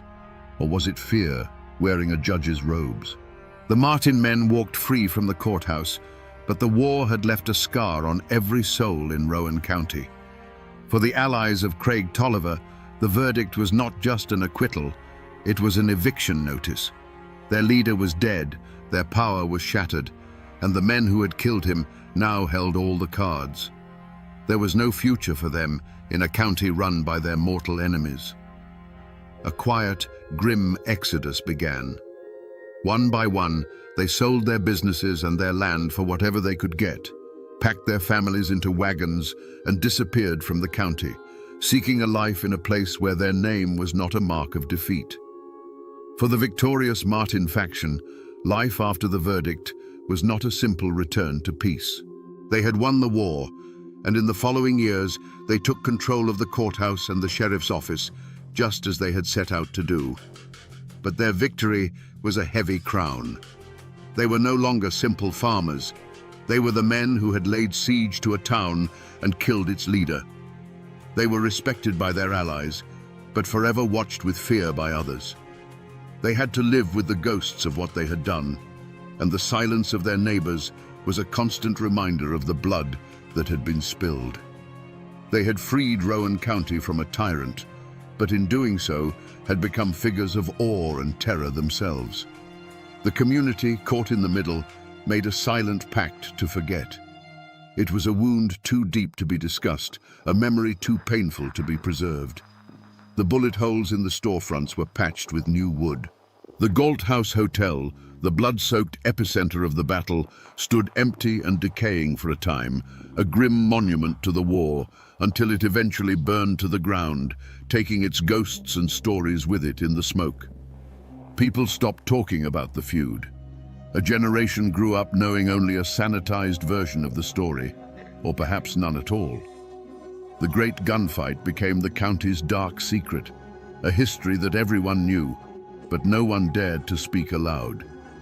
For the sake of peace, Rowan County buried its own past under a thick, heavy blanket of collective silence. If you walk the streets of Moorhead, Kentucky today, you won't see the scars of a battlefield. You'll see the campus of a bustling university. You'll see traffic and commerce, a modern town moving at a modern pace. The old wooden storefronts are gone, replaced by brick and pavement. The thunder of the 1887 gunfight has been replaced by the everyday sounds of life.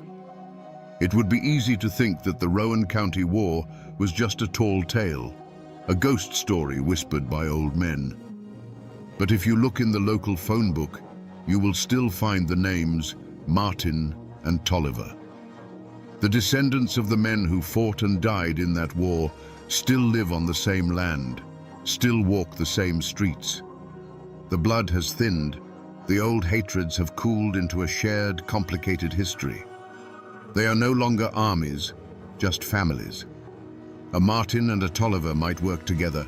Their children might sit next to each other in school, most of them knowing little of the war their great-grandfathers waged for the soul of this very ground. The physical landmarks of the war are nearly all gone.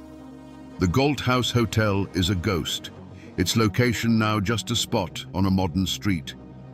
But if you know where to look, you can find the final chapter. In the Old Town Cemetery, you can find the grave of Craig Tolliver. There is no grand monument to mark the resting place of the man who was once the untouchable king of Rowan County. There is only a stone, weathered by more than a century of Kentucky rain and sun, his name slowly being erased by time.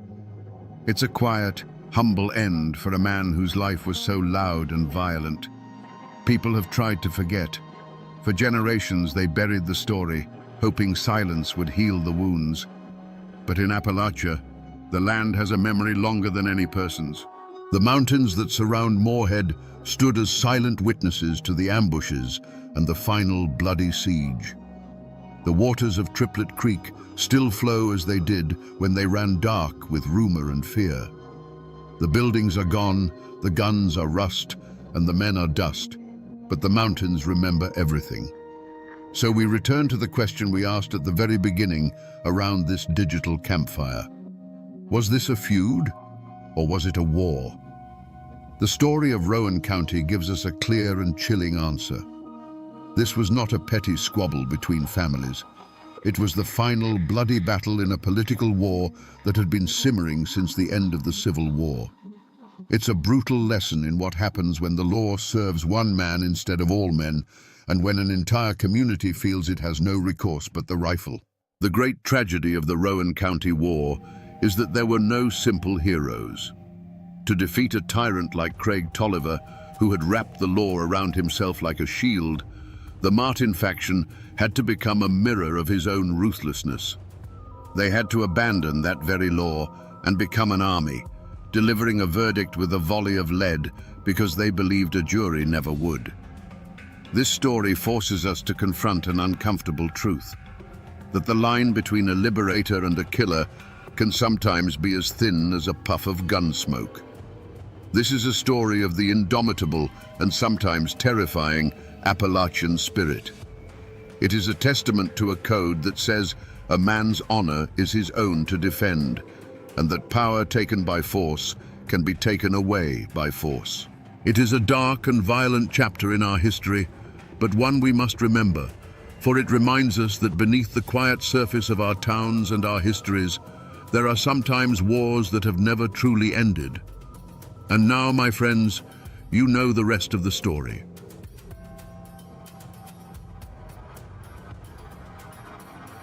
The rope creaked in the cold February dark, a sound swallowed by the Missouri woods.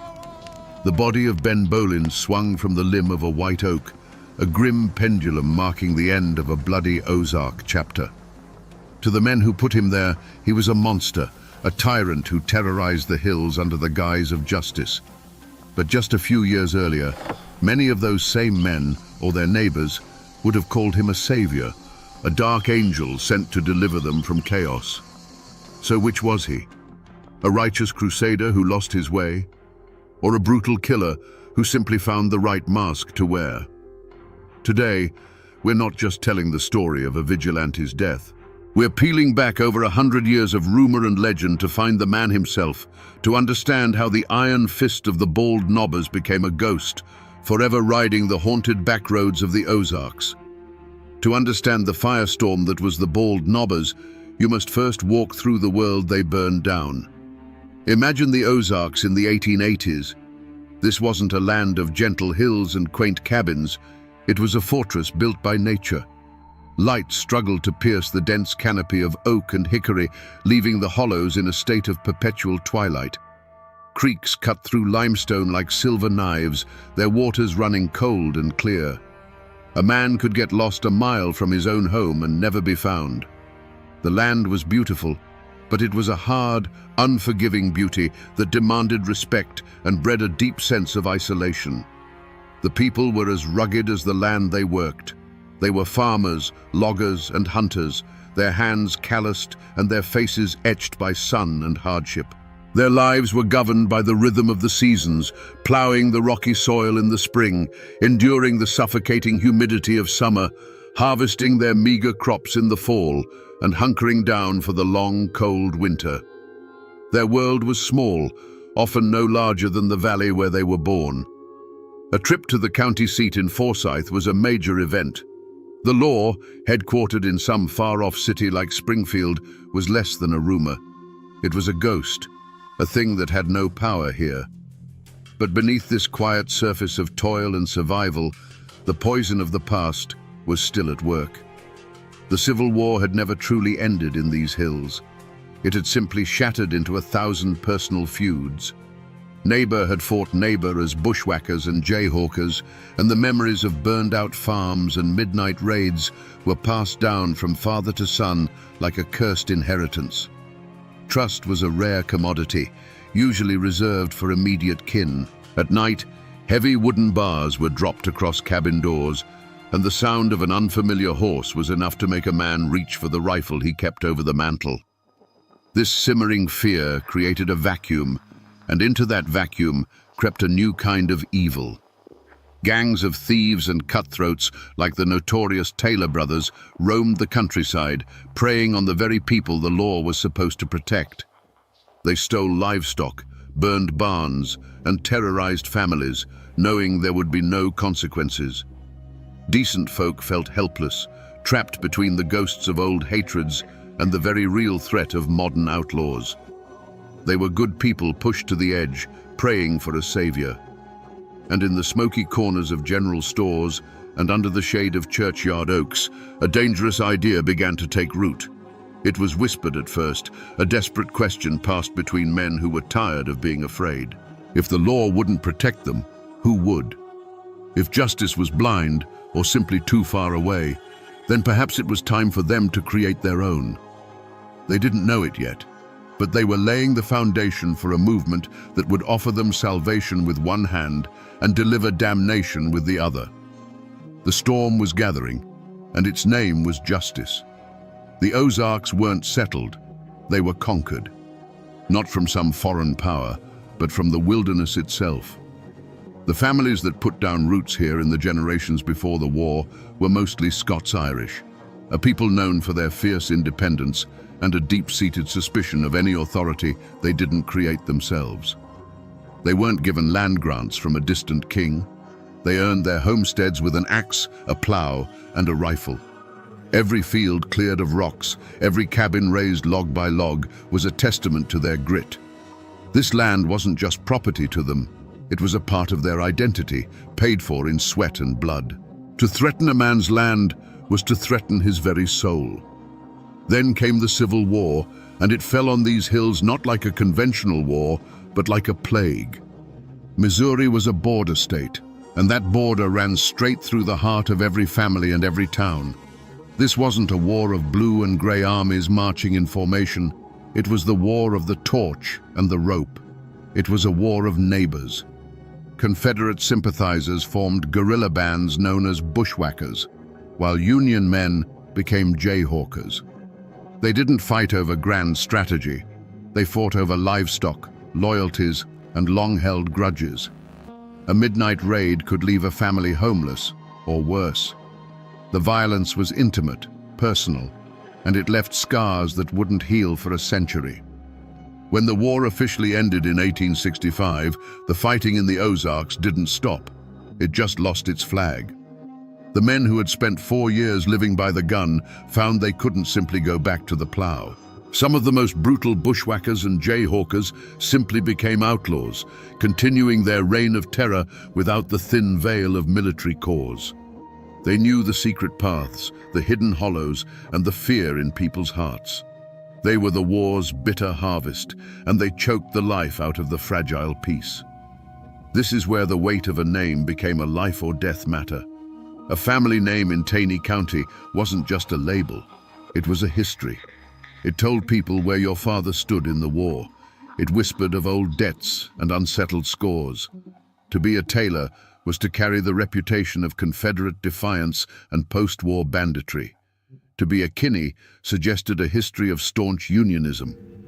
Long before the bald knobbers ever pulled on their masks, the battle lines were already drawn, etched into the landscape by the ghosts of the war. The conflict to come wasn't new. It was simply the old feud, waiting for a spark to set the hills ablaze once more. In the center of this simmering pot was Nat Kinney. He wasn't a vigilante by nature. He was a Union veteran, a respected farmer, and the Sunday school superintendent. People listened when he spoke. He saw the moral decay, the fear in his neighbors' eyes, and it offended his sense of order. On the other side were men like the Taylor brothers, who swaggered through the county as if they owned it. They and their associates were the festering wound, a constant source of trouble, known for their love of whiskey, brawling, and taking whatever they pleased. They were the embodiment of the lawlessness that Kinney and other decent folk were growing to despise. The conflict didn't start with a gunshot, but with 1,000 smaller cuts. An old farmer's fence would be cut in the night, his cattle scattered for miles. A man who spoke too loudly against the outlaws in the Kirbyville saloon would find his corn crib burned to the ground a week later. These weren't random acts, they were messages. One of the most galling incidents involved a public fistfight where one of the Taylors brutally beat a younger man over a perceived slight, all while the local constable conveniently looked the other way. The message was clear. There is no law here but us. Fear is a patient poison, and it spreads through whispers. In the general store, while weighing out flour and salt, men would speak in low tones. Heard the Taylors were seen near John Green's place, right before his best mule went missing. At church socials, women would exchange worried glances, sharing stories of strange riders seen on the road after dusk. Every unsolved theft, every act of vandalism was laid at the feet of the same handful of families. Rumor hardened into fact, and suspicion curdled into a collective certainty. This constant drip of intimidation and gossip created a siege mentality. The community wasn't just being attacked from the outside, it was rotting from within. The outlaws were emboldened by the lack of consequences, and the law-abiding majority felt increasingly isolated and powerless. The air in Taney County grew thick with a toxic mix of fear and resentment. It wasn't just about stolen property anymore. It was about honor, dignity, and the terrifying realization that if they didn't draw a line in the dirt themselves, the tide of violence and chaos would soon wash away their homes, their families, and their entire way of life. The winter of 1884 bled into the spring of 1885 with a strange and heavy feeling in the air. The old folks, who read the land like a book, saw bad signs everywhere. They said the woods themselves seemed to hold their breath. Panthers screamed from the high ridges with an unusual frequency, their cries sounding almost human. The screech owl, the death bird of Ozark lore, was heard calling from the eaves of more than one cabin, a sound believed to foretell a coming tragedy. A sudden violent hailstorm in late March flattened the first green shoots of corn, and men looked at the bruised sky and muttered that it was a sign of God's displeasure. But the true omen wasn't in the sky or the woods. It walked on two legs and reeked of cheap whiskey. The Taylor gang and their ilk grew bolder, their crimes escalating from nighttime thievery to brazen daylight intimidation. The final straw came when one of their crew publicly horsewhipped a well-respected farmer in front of his own family over a disputed line fence. They didn't just injure the man, they humiliated him, stripping him of his dignity in the eyes of his children and neighbors. The act was a declaration: "We are the law, and your honor means nothing to us." It sent a shockwave of rage and fear through the county. This was the moment the dread became a living thing. You could see it in the eyes of men like Nat Kinney. He felt the immense pressure from his community to do something, to lead them out of the darkness. But as he looked at the hard, desperate faces of his friends and neighbors, he felt a chilling premonition. It was a gut-wrenching feeling that in order to fight the monsters who plagued their hills, they would have to become monstrous themselves. He knew that the path they were about to choose was a one-way road, and he couldn't shake the feeling that it led straight into a darkness from which none of them would ever truly return. The public humiliation of a good man was the spark that finally lit the fuse. For Nat Kinney, the time for talk was over. Word was sent out, not by letter, but by quiet visits after dark. A trusted friend would ride to a neighbor's cabin, speak a few hushed words on the porch, and then melt back into the night. The message was simple: be on the Bald Knob, east of town, after midnight. Come alone and come armed. There was no need to explain what it was about. Every man who received the summons knew in his bones that the time for choosing a side had arrived. They gathered under a cold, star-dusted sky on a treeless hill that would give them their name. They were ghosts in the moonlight, emerging from the woods in twos and threes, rifles cradled in their arms. These were not criminals. They were farmers, blacksmiths, and church-going men, their faces grim and set. At the center of the clearing, a small bonfire crackled, casting their long, dancing shadows across the barren ground. The only sounds were the whisper of the wind and the nervous shuffling of boots on stone. Nat Kinney stood before them, his large frame silhouetted against the flames. His voice, when he spoke, was not a shout, but a low, steady rumble that carried a weight of cold fury. He spoke of the law that had abandoned them, of the thugs who terrorized their wives and children, and of the honor that was being stripped from them, piece by painful piece. "The law won't protect us," he declared, his words cutting through the night air. "So we will become the law. We will be the answer to our own prayers. We will sweep this county clean of the filth that infests it, or we will die trying." A low murmur of agreement rippled through the crowd.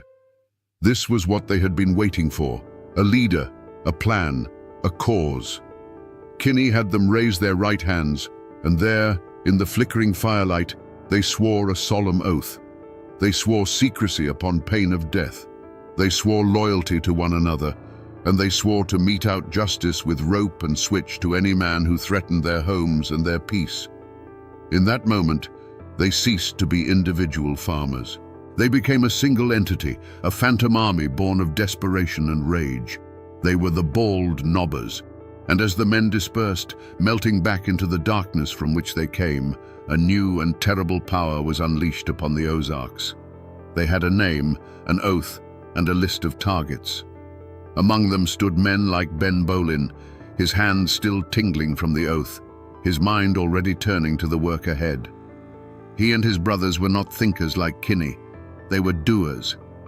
The first drops of blood had not yet been spilt, but the promise had been made. The hunt was about to begin, and the hills would soon echo with the sounds of their swift, brutal justice. Their justice was a terrifying ritual, repeated in dozens of darkened hollows. It always began with the sound, a low thunder that started far off and grew steadily closer. It was the sound of shod hooves, dozens of them, moving as one through the night. To the family huddled inside their cabin, it was the sound of a coming judgment. The dogs would bark themselves into a frenzy, then fall eerily silent as the phantom army surrounded the home. And then, the waiting. A silence so heavy you could feel it pressing in on the log walls. From the darkness would come a single, commanding voice, often rough and distorted by the flannel mask. "Come out, or we're coming in." Inside, a man would have to make a choice that was no choice at all. To surrender was to face the switch, the tar, the rope. To resist was to invite something far worse. This ritual of fear was the bald knobber's true weapon, and for a time, it worked. They drove out the worst of the outlaws and brought a fragile, terror-enforced peace to the hills. But the night they rode on William Edens, the ritual changed. Edens was not a notorious outlaw. He was just a man who had defied them, who had spoken out against their methods. He refused to be intimidated. When the thunder of hooves surrounded his cabin and the voice called out, Edens refused to open his door. He would not surrender his home to masked men. From inside, his family heard him shout his defiance into the darkness. What happened next was not justice, it was an execution. The night didn't just splinter with the sound of a kicked-in door. It exploded in a blinding, deafening roar. A volley of rifle and shotgun fire ripped through the thin wooden walls of the cabin. To the children cowering on the floor, the world became nothing but the flash of muzzles painting terrifying momentary pictures in the dark, the scream of lead tearing through wood and the smell of gunpowder filling their lungs. The air itself seemed to shred around them. When the shooting stopped, the silence that rushed back in was profound and absolute. Heavy boots stomped onto the porch. The remnants of the door were torn from its hinges. Through the smoke and darkness, the family saw only hulking shapes, demonic silhouettes against the moonlight, as their father was dragged from the home he had tried to defend. There was a final, terrible struggle in the yard, a woman's desperate plea cut short. Another shot rang out, sharp and final, and its echo was the only eulogy William Edens would receive. The next morning, when the neighbors arrived, they found a scene of unimaginable horror. They didn't need to see the body to understand what had happened. The cabin itself was the testament. It looked as if it had been clawed by some great furious beast.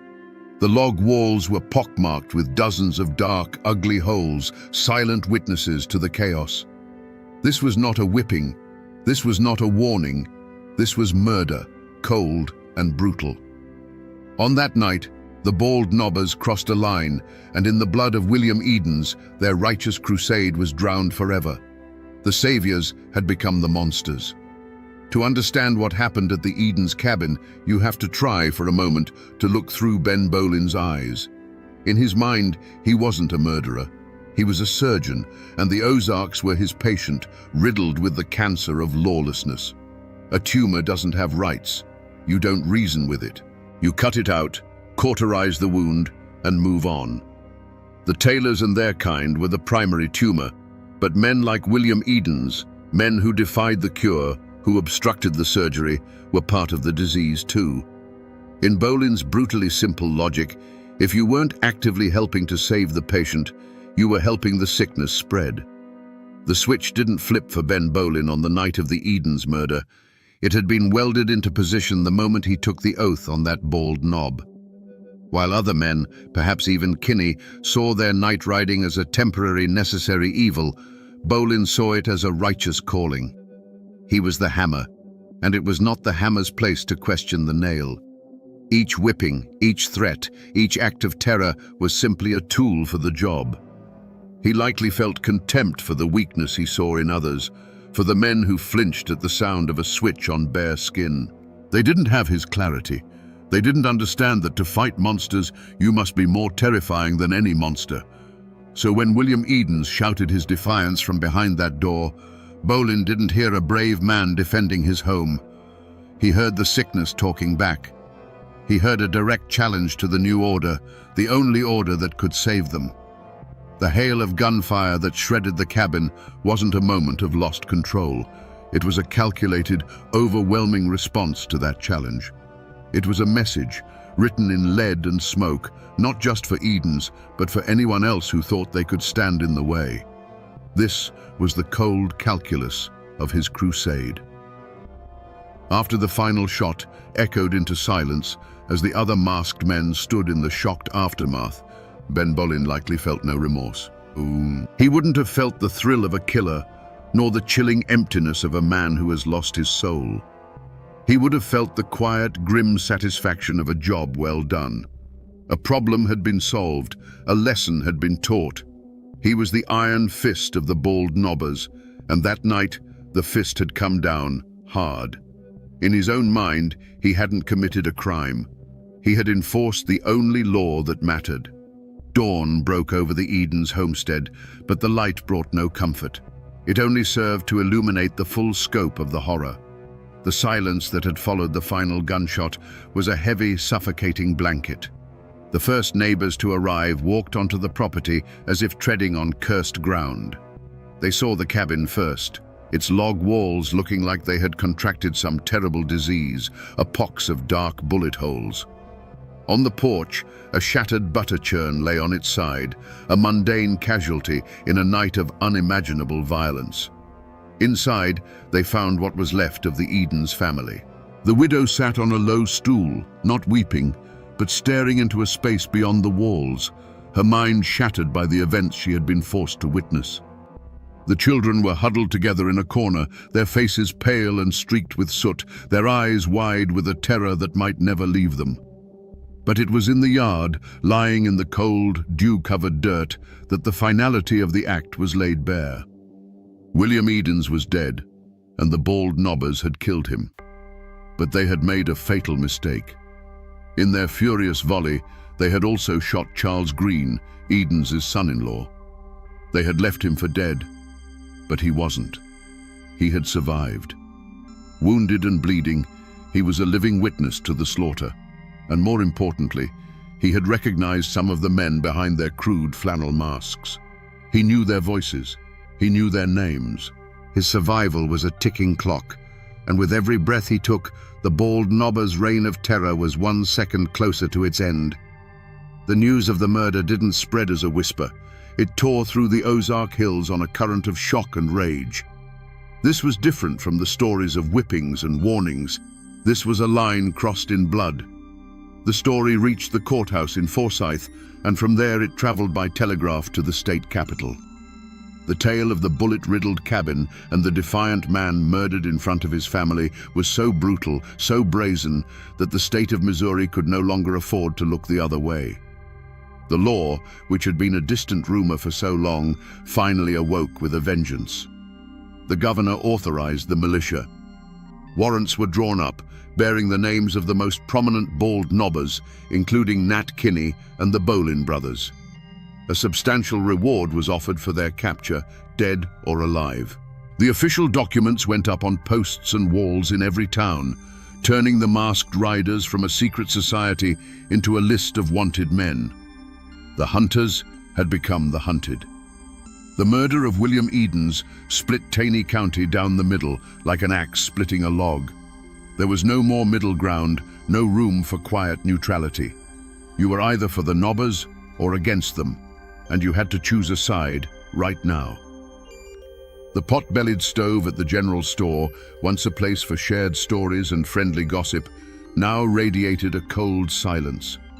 Men who had known each other since childhood would now pass on the road with a curt nod, their eyes hard, each wondering if the other had been among the masked riders that night. The church itself was divided, with some praying for the souls of the vigilantes and others praying for their swift damnation. From the ashes of this division, an opposing force rose up, calling themselves the anti-bald nobbers.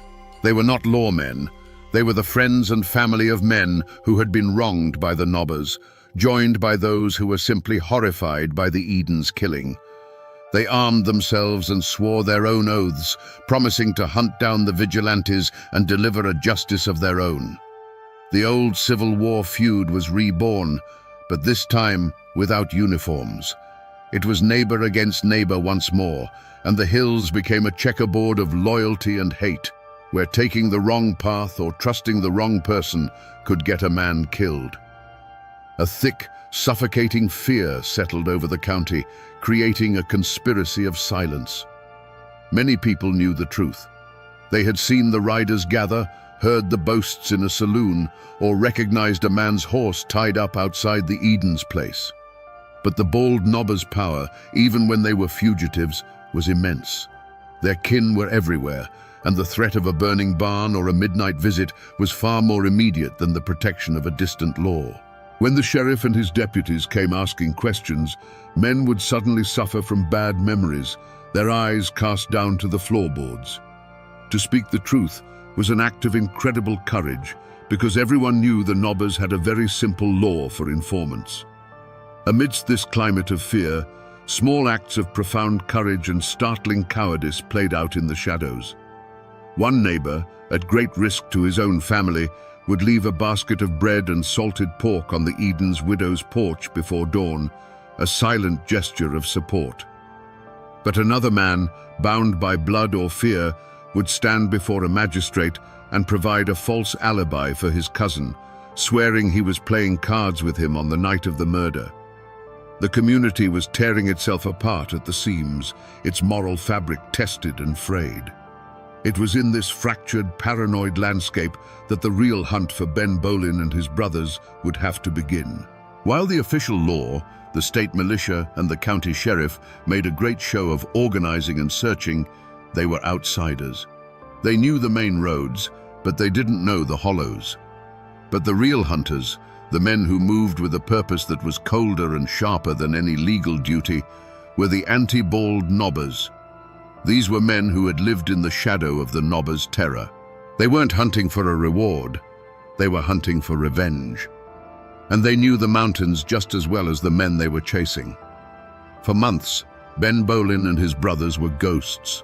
They slipped through the deep woods and limestone caves they had known since childhood, a landscape that was now both their sanctuary and their cage. They reverted to a primal existence, living off poached deer and foraged nuts, their clothes turning to rags. Every snap of a twig, every rustle of leaves in the wind sent a jolt of adrenaline through them. They tasted paranoia in every bite of squirrel meat and felt it in the cold dampness of the caves where they slept. The familiar woods, the kingdom they once ruled with masked terror, had become a labyrinthine prison. The hunt was a slow, methodical strangulation. The anti-bald nobbers were patient. They had men among them who could track a single man across solid rock and read a broken twig like a page in a book. They moved in small, quiet groups, checking the remote cabins of known sympathizers, finding the faint traces of a recent campfire, and slowly, painstakingly, tightening the net. A farmer who gave the Bolins a slice of cornbread might find his fence cut the next week, a quiet message that help was no longer an option. The fugitive's world shrank with every passing day.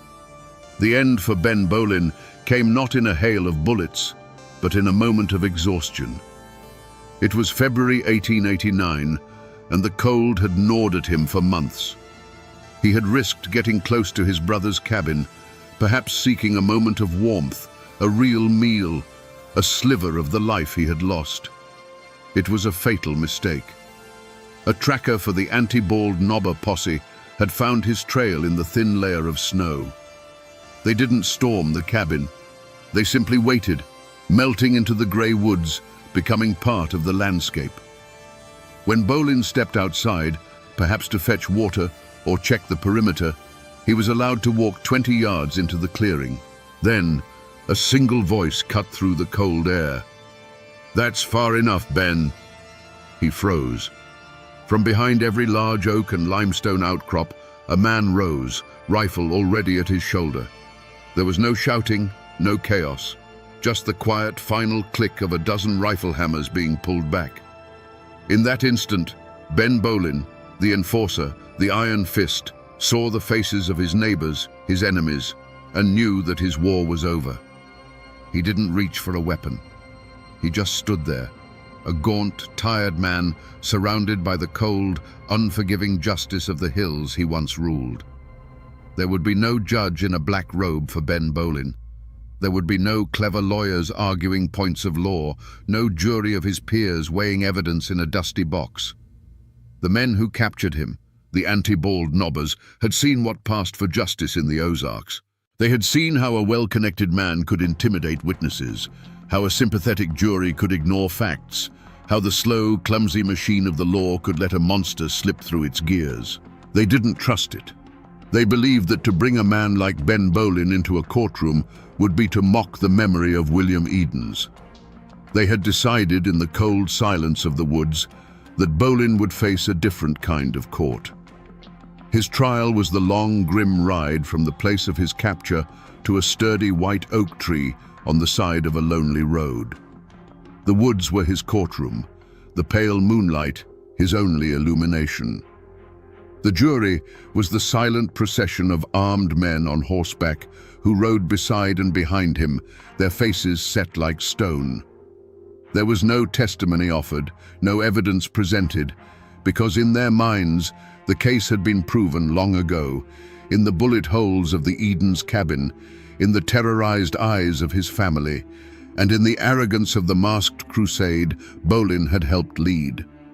Through it all, Ben Bolin remained unbroken. He did not beg for his life or plead for mercy. Accounts passed down through the generations say he sat tall in the saddle, his hands bound tight behind him, his gaze fixed straight ahead. His silence was his final act of defiance. He had lived his life by a code of brutal, unforgiving strength, and he would not abandon it in the face of death. He looked at the hard faces of his captors, not with fear, but with a quiet, burning contempt. He was a wolf cornered by hounds, and he would grant them no satisfaction. The verdict was delivered without a single word being spoken. When the posse stopped under the thick, bare limbs of the oak tree, the judgment was clear. They didn't grant him a final prayer or a chance for last words. The justice they dispensed was as swift and impersonal as the justice he had once delivered with a hickory switch. The rough hemp of the rope was thrown over a branch. The noose, tied with an efficient knot, was slipped over his head and cinched tight against his neck. A sharp slap on the rump of his horse, and it was over. Ben Bolin, the Iron Fist of the bald nobbers, was executed by the very vigilante justice he had championed. The question that hangs in the air, even to this day, is a chilling one. Was this justice? Or was it just another murder, another link in an endless chain of Ozark violence? The anti-bald nobbers had rid the world of a man they saw as a tyrant, but in doing so, they had become a mob, acting as their own judge, jury, and executioner. For the other captured bald nobbers, the official law would have its day in the Forsyth courthouse. But for Ben Bolin, the verdict had already been rendered, not by the law of men, but by the cold, hard law of the mountains. Ben Bolin's death was not the end of the story. It was merely the end of a chapter written in rope and vengeance. The consequences of the Bald Nobber War continued to ripple through the hills for years, leaving behind a landscape of broken lives and bitter silence. For the survivors of the Edens family, the mountains that had been their home became a prison of memory. Every creek, every ridge, every shadow held a piece of the horror they had endured. They could not rebuild their lives on ground soaked with their own blood and grief. Sometime after the trials, they packed what little they had left, turned their backs on Taney County, and vanished, seeking a place where the name Edens didn't echo with tragedy. For the other captured bald nobbers, the law of men finally arrived in Forsyth. The trial was a spectacle, the biggest in the county's history. And in May of 1889, 3 men, Dave Walker, his son William, and John Matthews, were led to a specially built gallows in the courthouse square. Before a crowd of thousands, they paid the ultimate price. Their public execution serving as the state's final, brutal statement that the reign of the masked riders was over. But for the dozens of other nobbers who were acquitted or never charged, their freedom was a curse of its own. They walked out of the courtroom not into the arms of a grateful community, but into a life sentence of suspicion and contempt. These men, who had once been the secret kings of the night, now lived as pariahs in the daylight. Neighbors who had once feared them now simply shunned them.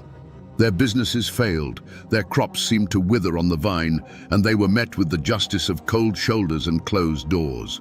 They were haunted men, forever looking over their shoulders, wondering if every stranger on the road was a relative of someone they had wronged. Some stories say a few of them met quiet, untimely ends years later. A hunting accident, a fall from a bluff, accidents that no one ever questioned too closely. They had escaped the hangman's noose, only to find a slower, colder justice waiting for them in the unforgiving memory of their neighbors. And so, the community, exhausted by hate and bloodshed, made a collective, unspoken decision to forget. The name Bald Nobber became a curse, a word not to be spoken aloud. The grotesque horned masks were burned in secret, the records of their meetings buried or destroyed. Parents stopped telling their children the full bloody story, opting instead for a vague tale of troubles in the old days. They tried to plow over the history, to plant a new crop of peace and pretend the soil beneath wasn't filled with bones. They wrapped the entire saga in a thick blanket of silence, hoping that if they didn't speak its name, the monster they had created would finally die. The forced silence that fell over Taney County could never last. A story this soaked in blood has a way of seeping back up through the ground. Walk through the Ozark Hills today, and you will still find the old names, Bolin, Kinney, Taylor, on mailboxes and in the phone book. The descendants of the riders and their enemies now share pews in the same churches and shop in the same stores. The blood feud is long over, the wounds scabbed over by generations of peace. But the echo remains. To carry one of those names is to carry a piece of that violent history, a faint whisper of a time when your great-grandfather might have been either the masked man on the horse or the one bolting his door in fear. The physical scars on the land have faded more slowly. For decades, the white oak where Ben Bolin was lynched stood as a dark monument on the side of the road. Locals knew it as the Bolin tree, and it became a place of dread, a landmark to be passed quickly, especially after dark. It was said that nothing would grow in its shadow. Eventually, time and nature did what the community could not. The old tree withered, died, and was cut down, its wood likely burned to ash. But even today, the old-timers can still point to the exact spot where it stood. The tree is gone, but the ground remembers. In the town of Forsyth, the old courthouse where the other nobbers were tried is gone, replaced by a new one. But in the local cemetery, you can find the graves of the 3 men who were legally hanged. Their tombstones are simple, weathered by 100 Missouri winters, giving no hint of the spectacle of their deaths. They are quiet, stone reminders of a time when the law finally brought its terrible, formal power to bear on the chaos.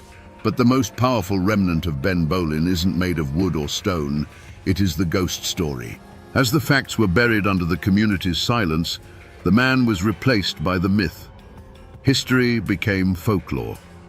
To this day, on the dark roads around where he was killed, people still tell stories of the Phantom Rider, a lone, gaunt figure on horseback, seen on moonless nights, forever repeating his last fatal ride. Ben Bolin the man is dead and gone, but Ben Bolin the spectre became immortal, a cautionary tale whispered to children to keep them from straying too far into the woods after dark. The people tried to forget, but the story simply refused to die. So we come back to the question that hung in the air at the very beginning, a question that has haunted these hills for over a century. Was Ben Bolin a righteous crusader who lost his way? Or was he a brutal killer who simply found the right mask to wear? The honest truth, buried under years of myth and silence, is that he was both. He was the inevitable and terrible answer to the chaos that surrounded him. He was a man forged in the crucible of a lawless land, and he became the very thing he sought to destroy. The story of Ben Bowlin is the story of a cure that becomes its own disease. This is more than just a tale of Ozark vigilantes. It is a timeless warning about the desperate hunger for order and the terrible price that is sometimes paid to achieve it.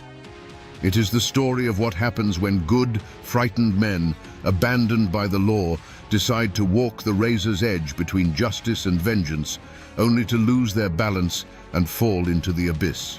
The bald knobbers rose from the dirt to give their community hope, but their legacy is a stark reminder that a society's saviors can all too easily become its tyrants, and that a revolution born of righteousness will almost always end by eating its own.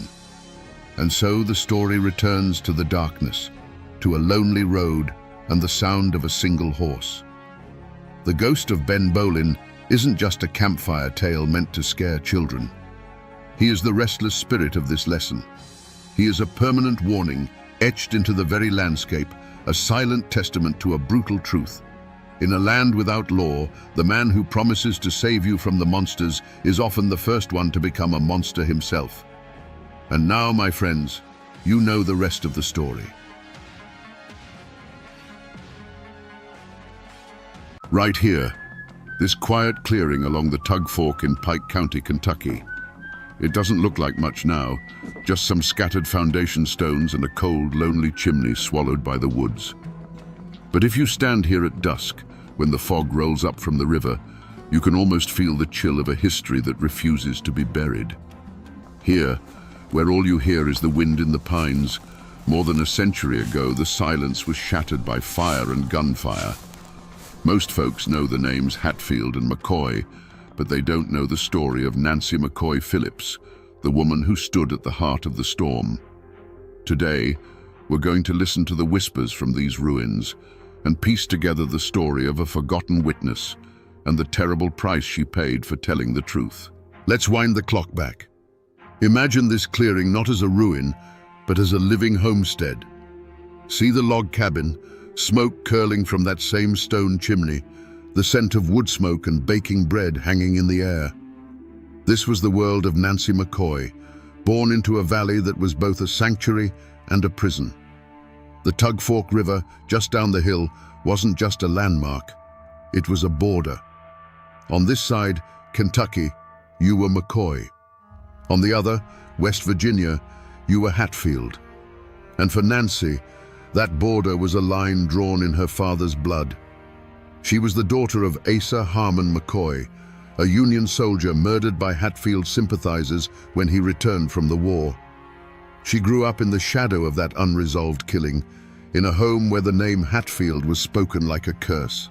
Her world was one of hard work and fierce loyalty, a place where a family's honor was its most valuable possession. Life was governed by the seasons, the rifle, and the Bible, but beneath it all ran a current of simmering hatred for the clan across the river. The McCoys, led by the grim patriarch Randolph, were a proud but struggling family. They scraped a living from the rocky soil, their lives intertwined with their neighbors through marriage, church, and shared hardship. They were a tight-knit clan, bound together by the knowledge that survival in these mountains depended on sticking with your own blood. To betray that trust was the greatest sin imaginable. Across the water, the Hatfields were a different power altogether. Led by the charismatic and intimidating William Anderson Devil Anse Hatfield, they were more prosperous, politically connected, and masters of the timber trade. They saw the McCoys as provincial and resentful. To them, loyalty was also paramount, and they answered any perceived slight with overwhelming force. They lived by their own law, a law enforced by Devil Anse and his formidable sons. This was Nancy's world, two powerful families staring at each other across a narrow river, each nursing grievances that festered year after year. It was a place of barn dances and church socials, but also of whispered threats and loaded guns propped by the door. It was a world waiting for a match to be struck, and Nancy McCoy, a girl defined by a Hatfield killing, was about to become that match. To understand how deep this story cuts, you have to look past the legends and get down to the hard facts. And sometimes, the most shocking facts are written on a simple piece of paper. In the Pike County Courthouse archives, buried in a dusty ledger, you'll find this: a marriage bond dated May the 14th, 1881. The names on it are clear, written in the elegant script of the time: John C. Hatfield and Nancy McCoy. This isn't just a historical document, it's a confession. It's a declaration of defiance. In the world of the Tug Valley, putting those two names together on an official record was like striking a match in a room full of dynamite.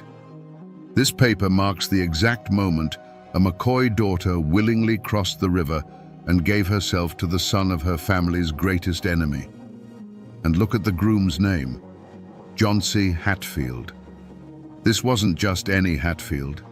This was Devil Ance's handsome, silver-tongued son, a man already infamous for breaking the heart of Nancy's cousin, Rosanna McCoy, in a tragic affair that left Rosanna an outcast.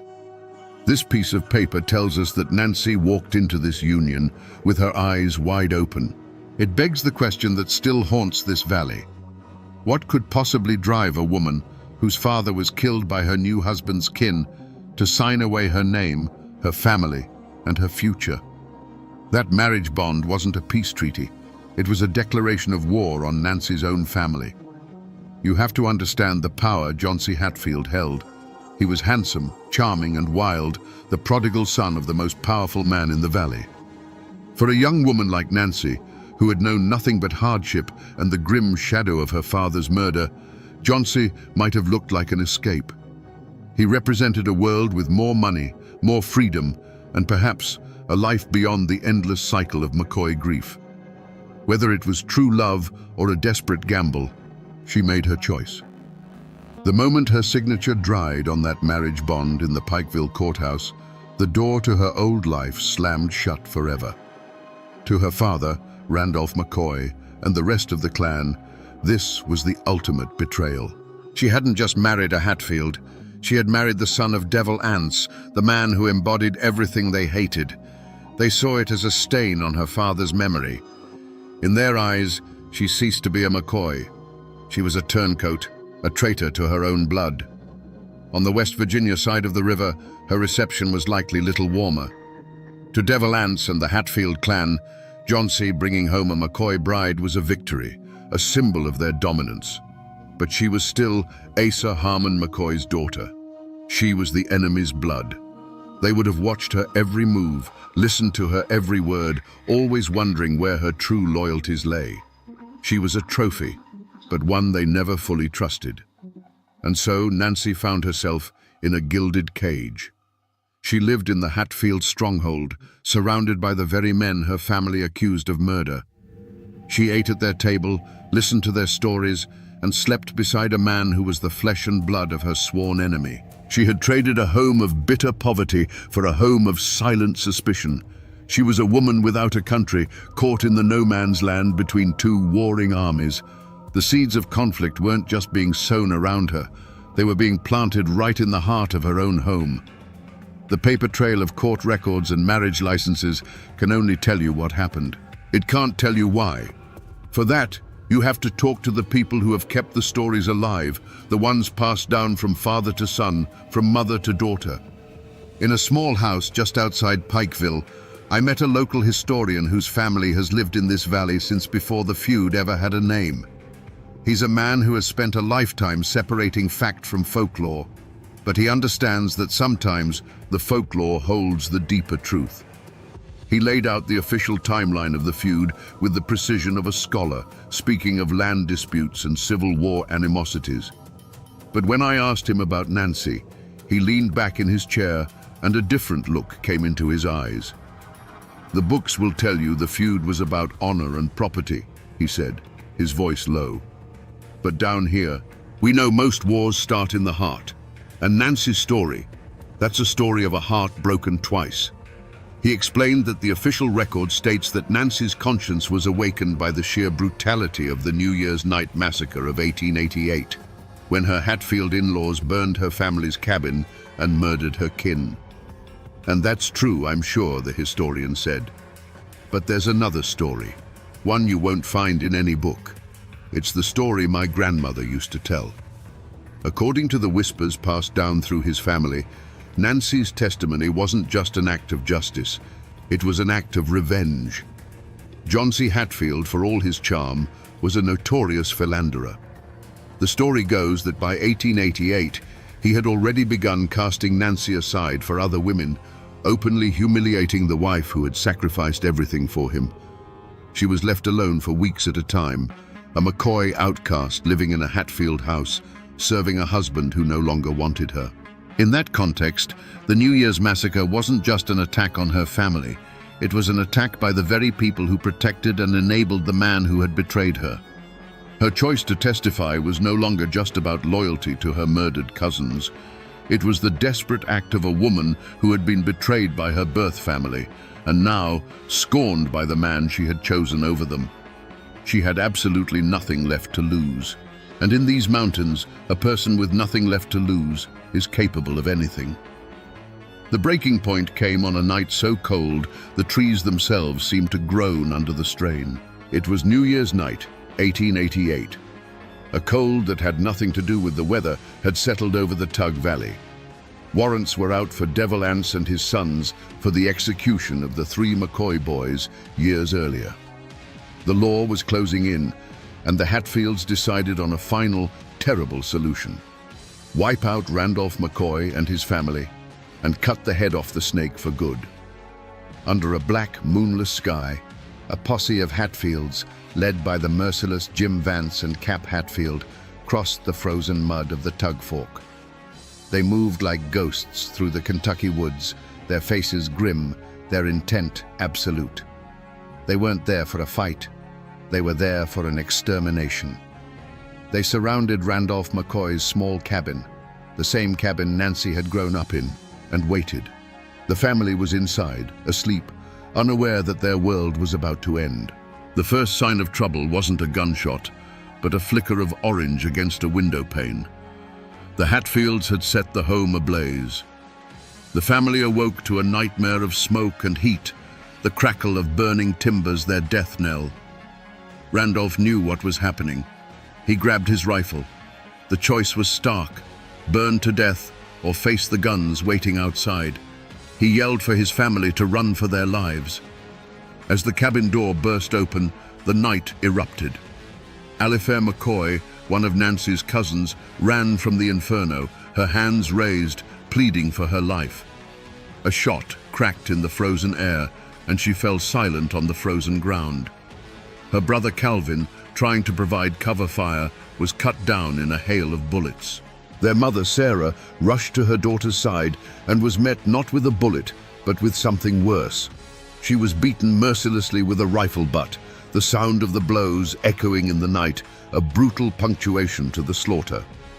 Old Randolph himself, by some miracle, slipped away into the darkness, a hunted animal, leaving behind the ruins of his home and the bodies of his children. Back in West Virginia, in a lonely cabin, Nancy McCoy Hatfield waited. Perhaps her husband John C. was out with the raiders, or perhaps he was simply gone, chasing another woman, as the family story suggests. Either way, she heard them when they returned. She would have seen the feverish excitement in their eyes, smelled the acrid scent of gunpowder and wood smoke that clung to their clothes. She would have heard the boasts, the grim accounting of the night's work. In that moment, everything broke inside her. The slow poison of Johnson's infidelity fused with the fresh, raw agony of her family's murder. The men who had just butchered her kin were her husband's family, the clan she had sacrificed her own blood for. The betrayal was absolute, coming from both the man she had married and the family she had joined. The love, the hope, the desperation that had driven her across the river, it all burned away, leaving behind only a cold, hard core of resolve. There was no going back now. The war was no longer between Hatfield and McCoy. It was inside Nancy herself, and she had just chosen a side. This is the old Pike County Courthouse in Pikeville. It's still here, a stoic brick building that has watched over this town for more than a century. Tourists walk past it every day, maybe admiring the old architecture, but few understand the sheer weight of the history soaked into these walls. This building isn't just a landmark, it's a monument to the day the law finally tried to tame the feud. It was a battlefield, but the fighting wasn't done in the hollows with rifles. It was done in a courtroom with testimony. You have to picture it. In 1889, this square would have been a sea of tension. Bearded, armed men from both sides of the river would have crowded the streets, their eyes full of suspicion and hatred. The feud had been brought indoors, but the threat of violence was so thick you could taste it in the air.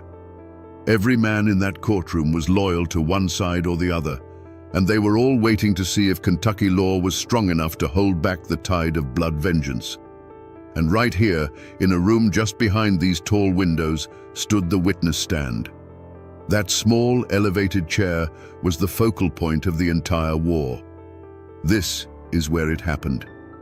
The climax of Nancy's story wasn't in a burning cabin or a midnight raid.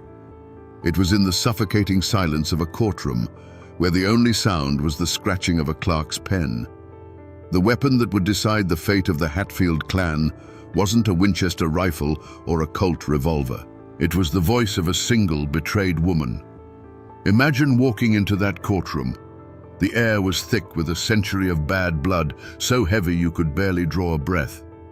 On one side of the room sat the Hatfields, stony-faced and armed. On the other, the McCoys, their eyes burning with a righteous fury.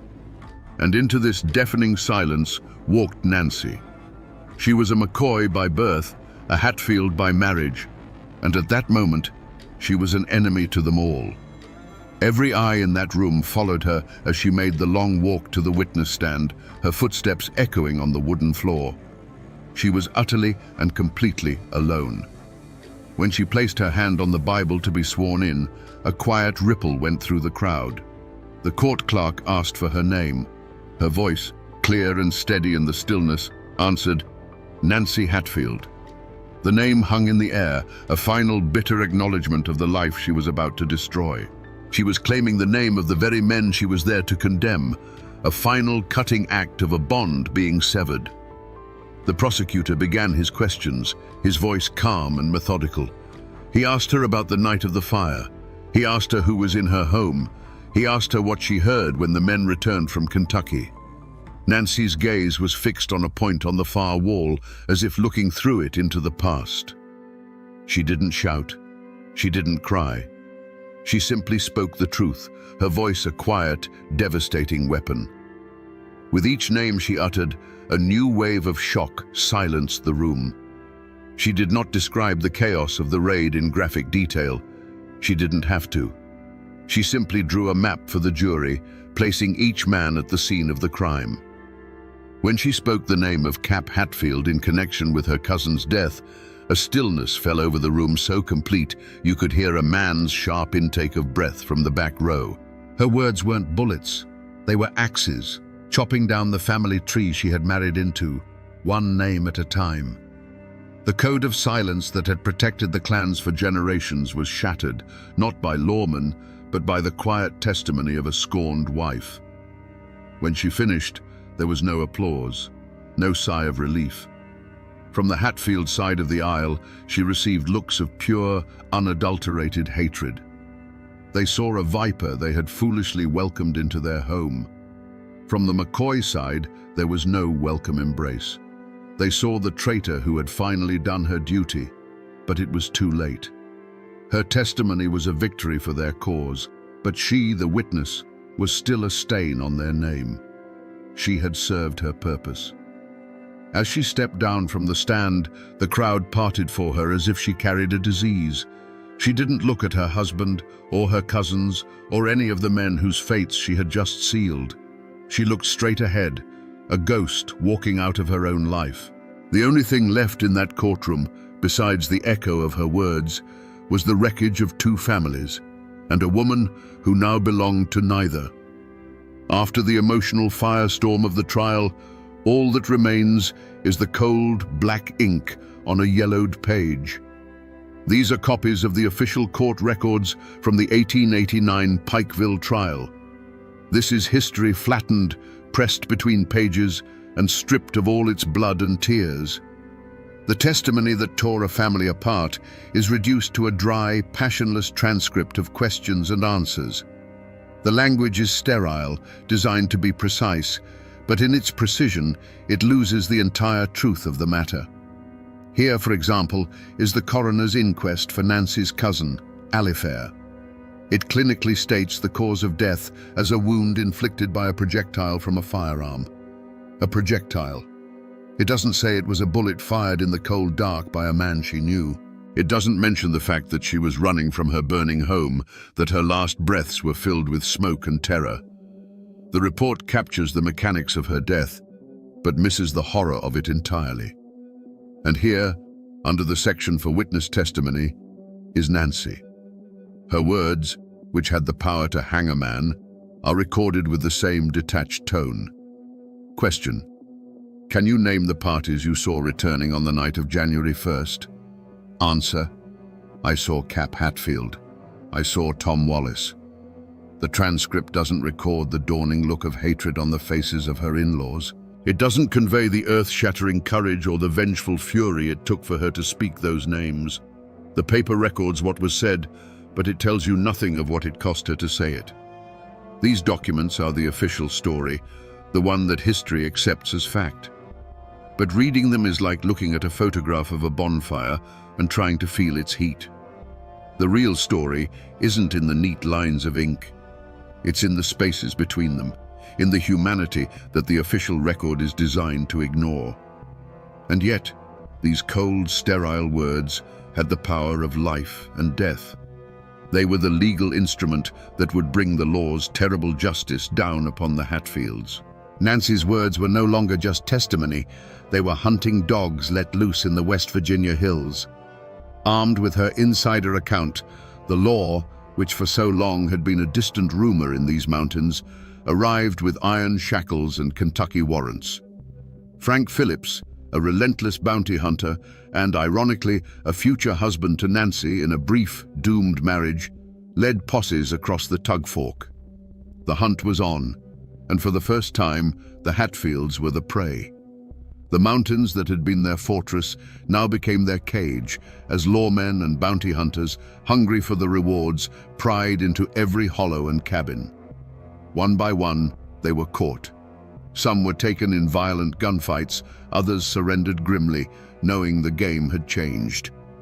The most significant capture was that of Ellison Cotton Top Mounts, the illegitimate son of Ellison Hatfield. He was known to be simple-minded, a follower, not a leader, which made his role in the massacre all the more tragic. He was found hiding, terrified, and was dragged back to Pikeville in chains, a symbol of the Hatfields' broken power. The message was clear. The days of clan law were over. The authority of the state had finally come to the Tug Valley. The trial that followed was a spectacle of raw legal force. With Nancy's testimony as its unshakable foundation, the prosecution built its case brick by bloody brick. The Hatfield defense, based on clan loyalty and denials, crumbled against the word of a woman who had been on the inside. The jury, made up of men who understood the ways of the mountains, deliberated for hours, the weight of a generation of violence on their shoulders. When they finally filed back into the courtroom, the silence was so deep it felt like the bottom of a well. The foreman stood, a simple farmer holding a piece of paper that would end a war. He refused to look at the Hatfield side of the room as he read the verdicts. Guilty. The word struck like a hammer again and again for 8 of the defendants. Guilty of arson, guilty of murder, life in prison for most, a sentence that would see them die far from the mountains they called home. But for Cotton Top Mounts, the jury and the judge reserved a different fate. Based on Nancy's testimony and other evidence that placed him as a key aggressor, the verdict was absolute. The judge's voice was cold and steady as he sentenced him to be hanged by the neck until dead. A wave of shock and fury rippled through the Hatfield benches, while a grim, quiet satisfaction settled over the McCoys. It was done. Nancy's words, spoken in that quiet room, had been forged by the law into a noose. The feud would now have its only official, state-sanctioned death. The cycle of vengeance was finally, brutally, being broken by a force greater than any clan. To see the end of this story, you have to come to the graveyards. Here in Sarah Ann, West Virginia, is the Hatfield family cemetery. At its head stands a life-sized marble statue of Devil Anse, looking out over the hills he once ruled. He died a free man in his own bed, and his grave is a landmark. Over in Pikeville, Kentucky, you can find the grave of Randolph McCoy, a proud monument to the patriarch who lost so much. The powerful men, the leaders of the clans, are remembered in stone. But what about Nancy? To find her, you have to search. There is no statue, no grand headstone. After the trial, she was cast out, a ghost in her own life. She married Frank Phillips, the bounty hunter, but it didn't last. She was a woman who belonged nowhere, and her final years were a slow fade into poverty and sickness. She died of consumption around 1901, alone. Her grave is the final, heartbreaking testament to her life. For decades, it was believed to be unmarked, lost to the weeds and the passage of time, a silent patch of earth for the woman whose voice had once shaken these mountains. A simple modern stone marks the supposed spot now, placed there by descendants long after the fact, but it only highlights the century of anonymity she endured. The woman whose testimony was the most powerful weapon in the feud was given the quietest possible end. They all lie in the same Appalachian soil now, the killers and the killed, the witnesses and the judged. But standing here, you can't help but feel the profound injustice. The men who drove the war are immortalized, while the woman who brought the justice was erased. The law's final word came on a cold February morning in 1890. A public gallows had been built in Pikeville, a grim new landmark for a town that had seen enough death. A crowd gathered, their faces a mixture of morbid curiosity and grim satisfaction. This wasn't a mountain killing in the dead of night. This was justice, performed in the open for all to see. Ellison Cotton Topmounts was led to the scaffold. He was the scapegoat, the symbol, the price the Hatfields would pay in blood for the New Year's massacre. The trapdoor fell, and in that instant, the feud, as an open war, came to an end. For the other convicted Hatfields, their fate was a different kind of death. They were shackled and put on a train, sent away from the mountains to a state penitentiary in Frankfort. For men who had only known the freedom of the hollows, a stone cell was a fate worse than the gallows. They would grow old and die looking at brick walls, their names becoming cautionary tales whispered back home. And what of Nancy? She had won. She had brought the law down on the men who murdered her family. But victory felt like ashes in her mouth. Her husband, John C. Hatfield, humiliated and enraged, turned his back on her for good. He cast her aside without a second thought and soon found a new, younger bride, continuing his life as if Nancy had never existed. To the Hatfields, she was no longer just a McCoy. She was Judas, and her life wasn't worth a spent shotgun shell on their side of the river. The McCoys, though they had used her testimony, kept their distance. She was still the woman who had laid with the enemy, a living reminder of a betrayal they could not forget. She was utterly alone, an outcast in the only place she had ever called home. She drifted, a woman haunted by what she had seen and what she had done. The feud's fire had been put out, but she was standing in the smoldering ruins, and the ground was still hot to the touch. Her life became a long, slow walk toward the unmarked grave that was waiting for her, a final chapter of poverty and sickness. The long shadow of the feud had fallen, and for Nancy, there was no place left to find the sun. Even today, more than a century after the last shot was fired, The story of Nancy McCoy is not a settled matter. In the diners and post offices of Pike and Mingo counties, her name can still change the temperature of a room. Was she a courageous witness who stood for the rule of law, or was she a scorned woman who weaponized the courts for personal revenge? The answer, it seems, depends entirely on who you ask. If you talk to those who hold the McCoy version of history, they will tell you she was a hero. In their eyes, she was a woman whose conscience was awakened by an act of pure evil. They see her testimony as an incredible act of bravery, a moment when a person chose moral justice over the ironclad and often toxic loyalty of the clan. To them, Nancy is the tragic figure who, despite her own terrible choices, found the strength to break the cycle of violence and stand for what was right, even though it cost her everything she had. But you cross the river into West Virginia, into the old Hatfield territory, and you will hear a very different story. They'll tell you that Nancy's testimony had little to do with justice and everything to do with vengeance. They'll remind you that John C. Hatfield was a handsome devil who never stayed with one woman for long, and that he had already cast Nancy aside.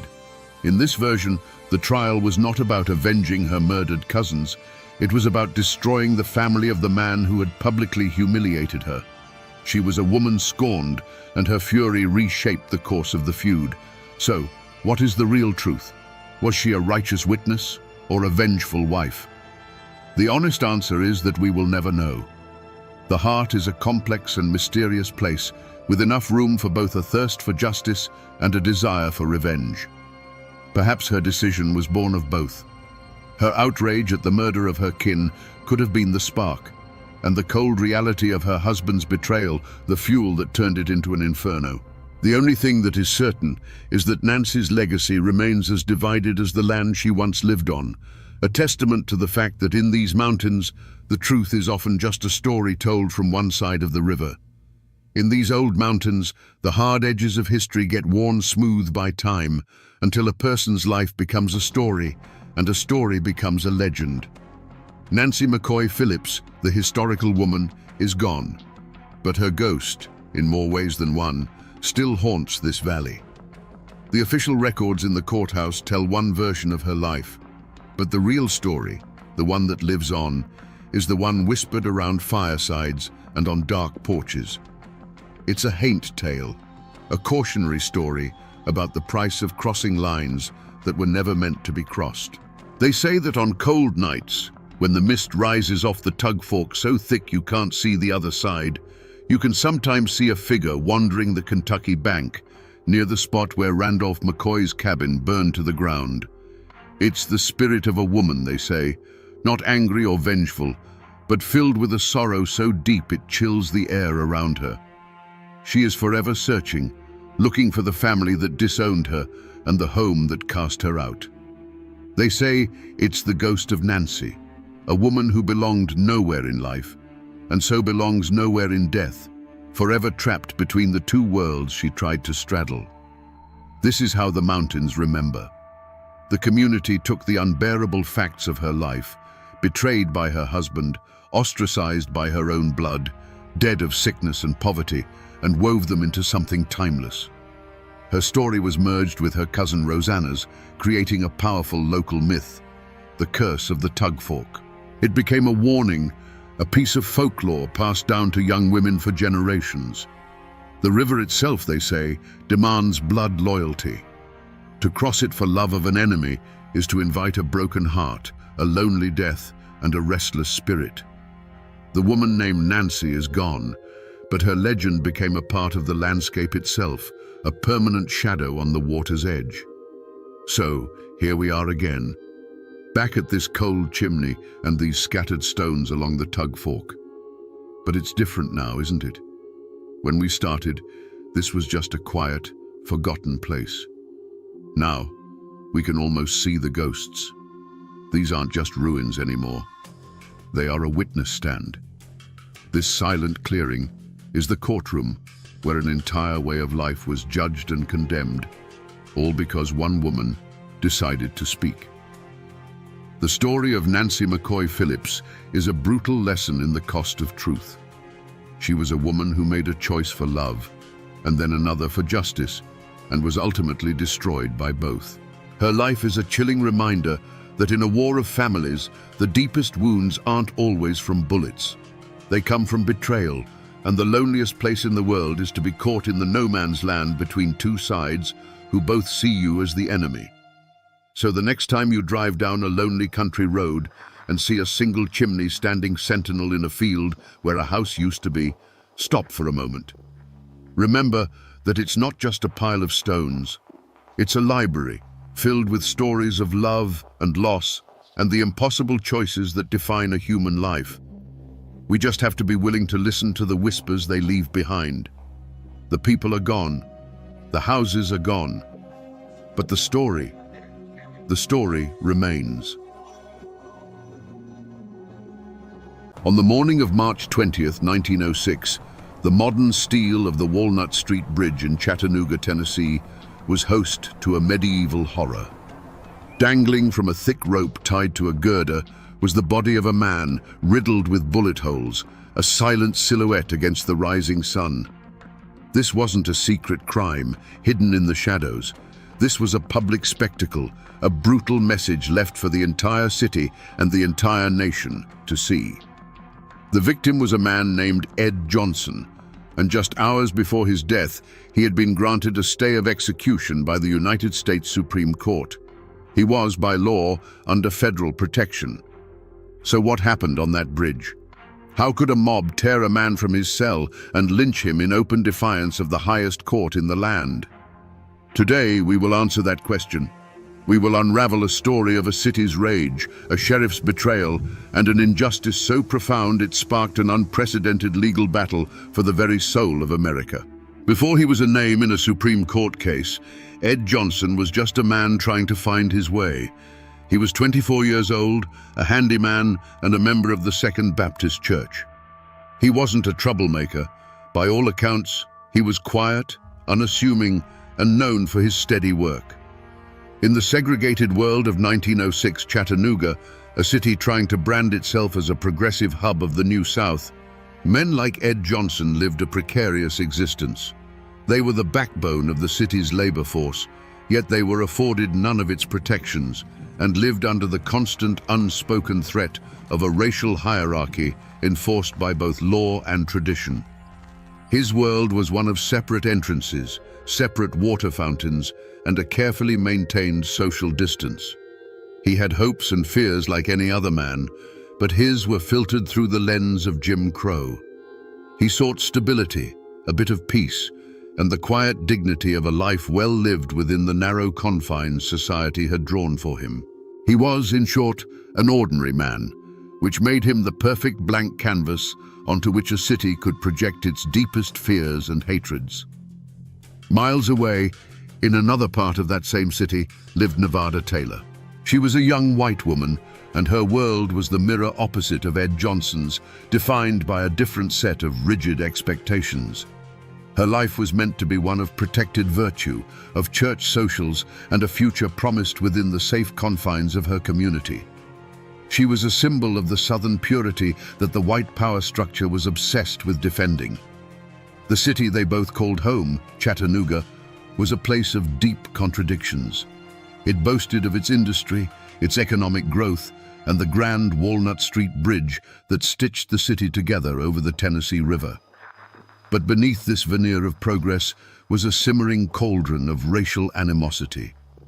The memory of the Civil War was still fresh, and the rigid social order of the Jim Crow South was considered sacred. The slightest perceived transgression against that order, especially the ultimate taboo of a black man being accused of harming a white woman, was enough to make the city's civilized facade crumble into dust. In this tinderbox, Ed Johnson and Nevada Taylor were strangers, their lives running on parallel tracks that were never meant to intersect. But on a cold January night, in the darkness of a cemetery on the edge of town, those tracks would collide in a catastrophic event. One of them would become the victim of a brutal assault, and the other the victim of a city's ravenous, indiscriminate rage. Both of their lives and the world they knew were about to be destroyed. The crime scene was not a room with four walls, but a sprawling, cold expanse of earth and stone. the Forest Hills Cemetery. By day, it was a place of quiet reflection. But on the night of January 23, 1906, this sanctuary for the dead became a stage for a living nightmare. The air was still, the only sounds the rustle of winter leaves and the distant whistle of a train. It was in this profound and unnerving silence that Nevada Taylor was found, terrified and disoriented. There was no physical evidence to speak of, no footprints that could be trusted on the hard, cold ground, no discarded weapon, no clear signs of a struggle that told a specific story. The only evidence was Nevada Taylor's own harrowing account, a story pieced together from the fragments of trauma and the blackness of the night. She couldn't see her attacker's face. She couldn't describe his clothes. All she could offer was a voice in the dark and the terrifying assertion that her assailant was a black man. From the chaos, investigators clung to a single flimsy piece of information. Miss Taylor mentioned that she had grabbed at something during the attack, a small leather strap, which she thought might have come from her assailant's weapon. This tiny, ambiguous detail became the cornerstone of the entire investigation. It was not a clue that pointed to a specific person, but a desperate anchor in a sea of uncertainty. The scene of the crime quickly expanded beyond the cemetery gates and into the very heart of Chattanooga. Whispers turned to shouts, and fear curdled into rage. The city's white populace didn't see a mystery to be solved. They saw an outrage to be avenged. The lack of a clear suspect didn't inspire caution. Instead, it created a vacuum that was instantly filled with suspicion directed at every black man in the city. The investigation began not with a question, who did this, but with a conclusion. A black man was responsible, and he would be found. The wilderness of the cemetery had offered no easy answers, but the mob-minded certainty of the city demanded one, and it demanded one immediately. The hunt was on, not for a specific individual, but for any man who could be made to fit the crime. The city's fury needed a face, a name to attach to its collective rage. That pressure fell squarely on the shoulders of Hamilton County Sheriff Joseph F. Shipp. A man of his time and place, Shipp understood that justice in the Jim Crow South was often secondary to maintaining order, and order meant placating the white majority. His personal vendetta wasn't against any one man, but against the threat of chaos and the political damage an unsolved crime of this nature could do to his career. He needed a culprit, and he needed one fast. The investigation became a brutal dragnet. Deputies swept through the black neighborhoods of Chattanooga, rounding up men by the dozen. It wasn't about finding clues. It was about creating a lineup of potential sacrifices. And in this trawl, they found Ed Johnson. He wasn't caught red-handed, nor was he found with any incriminating evidence. He was simply in the wrong place at the wrong time, a known figure in the community who suddenly found himself ensnared in a nightmare. The flimsy clue of the leather strap was now given a purpose. A rumor began to circulate, likely started by the authorities themselves, that Johnson had been seen with a similar strap. It was a lie, but a powerful one. Suddenly, the community had something to latch onto. Ed Johnson fit the profile not because of evidence, but because he was available. He was a black man, he was young, and he was powerless. The entire weight of the investigation now shifted onto him. Every aspect of his quiet life was re-examined through a lens of presumed guilt. His unassuming nature was twisted into sullen secrecy, his work as a handyman seen as a cover for a darker character. The community didn't have a motive rooted in personal animosity, so they invented one for him. The racist, monstrous caricature of a black man driven by uncontrollable lust. A vile stereotype used for a century to justify racial violence. The mob had its villain. The Whispers had found their target. In the face of a lynch mob and a hostile legal system, a man has one last line of defense: his own lawyers. They are supposed to be his sword and his shield, the one party in the room bound by oath to fight for him, no matter the odds. For Ed Johnson, this sacred trust was placed in the hands of two court-appointed attorneys, W.G.M. Thomas, and Robert Cameron. But this is where the story takes a chilling turn. The deepest betrayal wouldn't come from the mob in the streets, but from the very men sitting beside him at the defense table. There was no hidden affair or secret greed driving these men. Their motive was something far more common and far more poisonous. They simply did not believe their client was innocent. They were products of their time, white men of standing in a society that had already condemned Ed Johnson in its heart. To them, defending him was not a pursuit of justice, but an unpleasant professional obligation. A vigorous defense would mean alienating their peers, the judges, and the entire white community of Chattanooga. It was a battle they had no intention of fighting. Their actions in the courtroom, when re-examined, tell a story not of a failed defense, but of a defense that was never truly mounted. They met with Johnson only once, for a few minutes, before the trial began. They called no witnesses to the stand to testify to his character or to help establish an alibi. They offered only a timid, half-hearted cross-examination of the prosecution's witnesses. The trial was a sham, and his own lawyers were willing participants in the charade. The final, damning proof of their betrayal came after the inevitable guilty verdict was handed down. Ed Johnson, terrified but resolute in his innocence, begged them to file an appeal. They refused. In their eyes, the case was closed. They had performed their duty as they saw it, and now they were washing their hands of the condemned man. This wasn't just legal malpractice, it was an act of profound abandonment. Ed Johnson's supposed guardians had delivered him, bound and gagged, to his executioners. He was utterly and completely alone. Just when Ed Johnson's fate seemed sealed, a new and unexpected force entered the fray. It did not come from within Chattanooga's white power structure, but from outside of it, from a quarter no one had bothered to consider.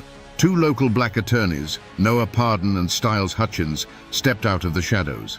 This was not just a legal maneuver, it was an act of almost unimaginable courage. In a city where they were considered second-class citizens, where their very ambition was seen as a provocation, they chose to stand up for a man everyone else had left for dead. Their motive was not profit or personal gain. It was a radical belief in the promise of American justice, even when America itself had broken that promise time and time again. They saw a sham trial, an innocent man railroaded, and a violation of the most basic constitutional rights. Their interest clashed directly with the unwritten law of the city, which demanded a swift execution to satisfy the mob. Pardon and Hutchins were not just fighting for Ed Johnson, they were challenging the entire corrupt edifice of Jim Crow justice. Their presence created an immediate and dangerous unease. They were threatened, intimidated, and ostracized. But they refused to back down. When the Tennessee Supreme Court slammed its doors in their face, they made a decision that would change legal history.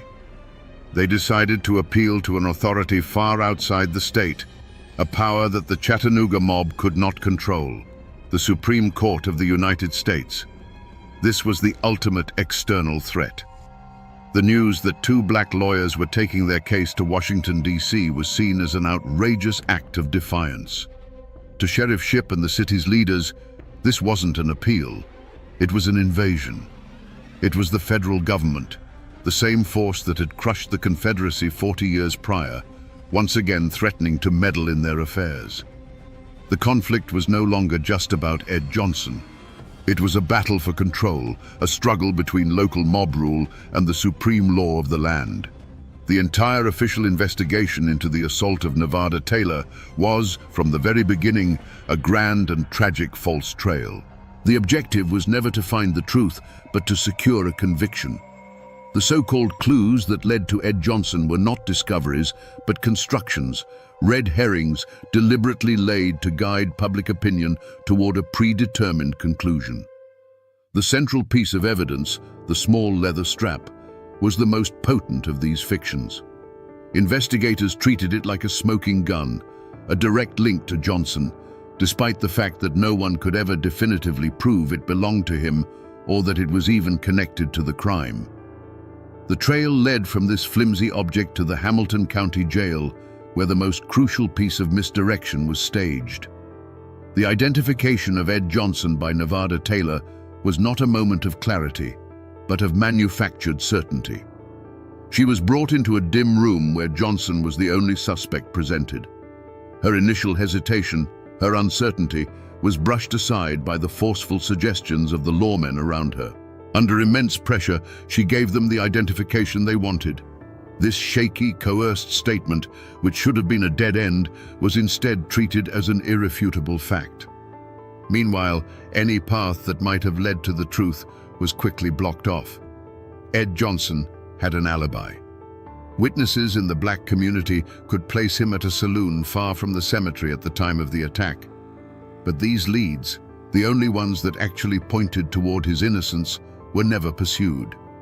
The authorities simply weren't interested. Every testament to Johnson's good character, every inconsistency in the timeline, was ignored. These promising trails didn't evaporate. They were deliberately buried under the weight of the official narrative. This created a strange and dangerous kind of frustration. For Sheriff Shipp and the white mob, the frustration wasn't that the case was stalled, but that the legal process, however flawed, was taking too long. They had their man, their simple answer, and the appeals filed by Pardon and Hutchins were seen as infuriating obstacles. For the black community, the feeling was one of growing terror. They were watching a legal system actively lead itself down a false path, and they knew that at the end of this trail lay not justice, but a hangman's noose for an innocent man. In Chattanooga, the truth was not buried by a lack of evidence, but by two formidable walls of silence. The first was a wall built by the white community, not of quiet whispers, but of a deafening, unified roar. It was an unspoken agreement that Ed Johnson was guilty, a conclusion reached before the trial even began. This wasn't just about one crime, it was about defending a fragile social order. To question Johnson's guilt was to question the very foundation of their world, to suggest a white woman could be wrong and a black man could be innocent. Any white person who harbored doubts learned quickly to keep them to themselves, lest they be branded a sympathizer, a traitor to their own. The second wall was built by the black community, and it was a wall of pure, unadulterated terror. People knew Ed Johnson. They knew his character. Some even knew where he was on that fateful night. But the code of the Jim Crow South was brutally simple. You saw nothing, you heard nothing, and you knew nothing that contradicted the white mob. To come forward as an alibi witness for Johnson would not have been seen as a civic duty, but as an act of suicidal defiance. The price for speaking the truth was the firebombing of your home, the destruction of your business, or a rope thrown over a tree limb with your own name on it. This silence was born from a deep and justified distrust of the law. The police and the courts were not seen as protectors, but as the enforcement arm of the white power structure. To go to Sheriff Shipp with information proving Johnson's innocence would be pointless and perilous. The system was not designed to find the truth. It was designed to produce a result, and that result had already been decided. The psychological toll on those who dared to breach this wall was immediate and severe. Noah Pardon and Styles Hutchins were the ultimate examples. By taking Johnson's case, they shattered the silence. In return, they were marked men. Their lives were openly threatened, their reputations dragged through the mud. They were hunted in their own city, forced to flee for their very survival. The message sent to the rest of the community was chillingly clear. This is the fate of those who speak. After that, the silence became absolute.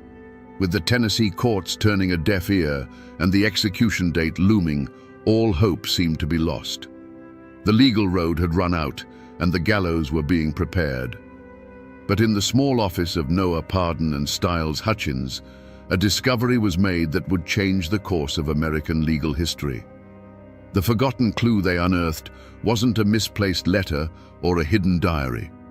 It was a fundamental principle that the state of Tennessee had chosen to ignore.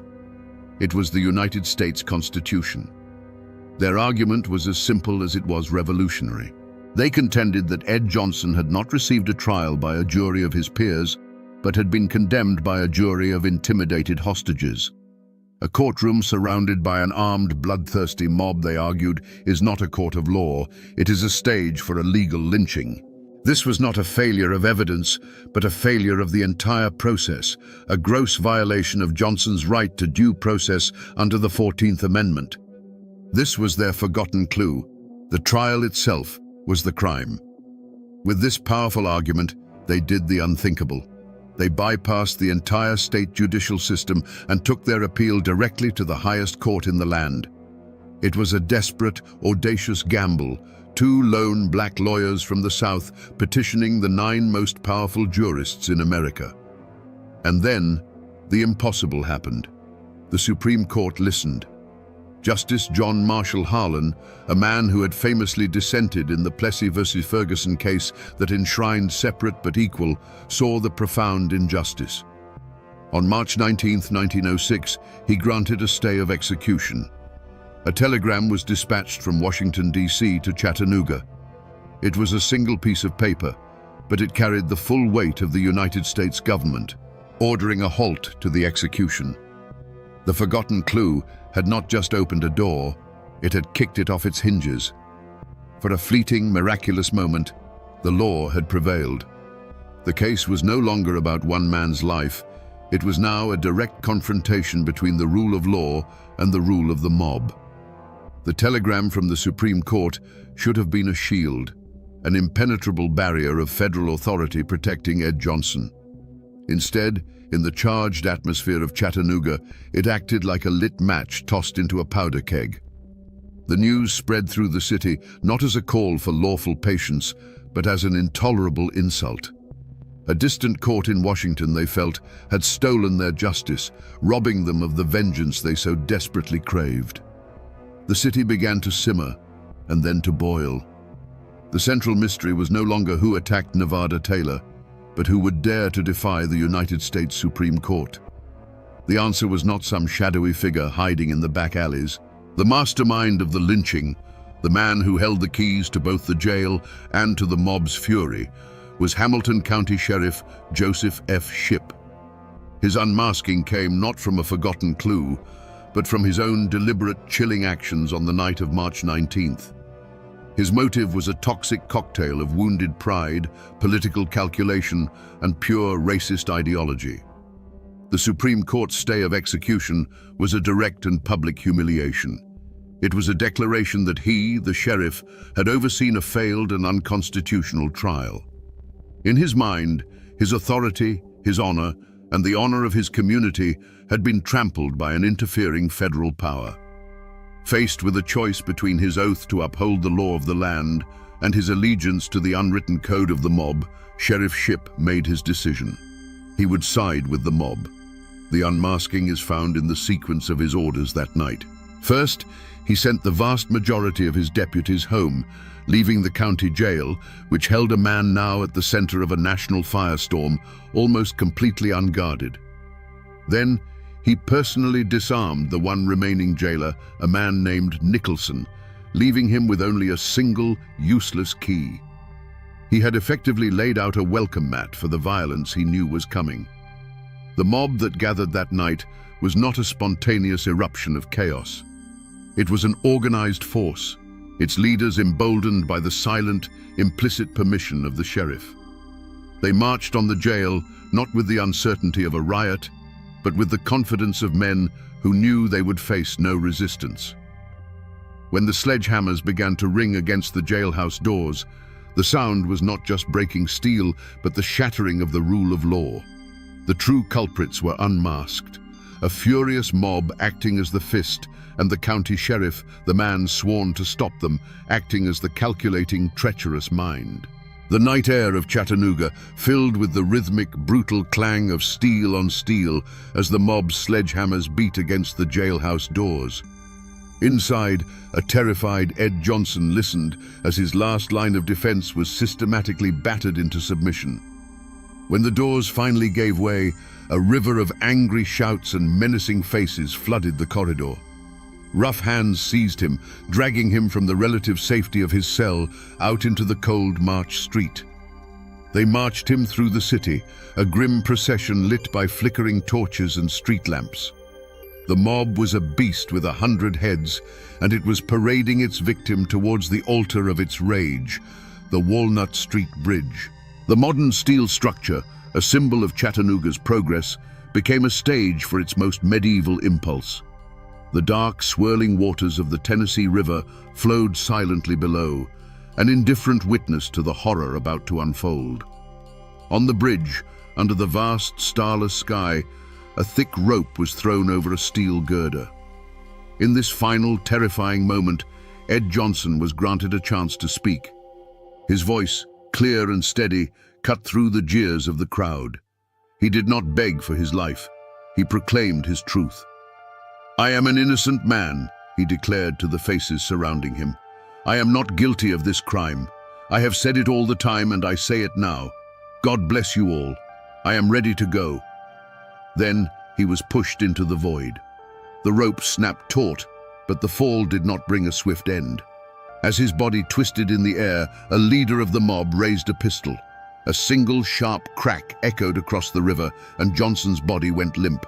It was followed by another and another. From the bridge above, a fusillade of gunfire erupted. The night was filled with muzzle flashes, each bright spark followed by the sound of a shot. Over 50 in all, each one a punctuation mark in a statement of pure defiance. And then, as suddenly as it began, it was over. A ringing silence descended upon the bridge, broken only by the whisper of the wind through the steel girders and the distant bark of a dog. Ed Johnson's body hung motionless, a haunting pendulum suspended between the city and the dark river below.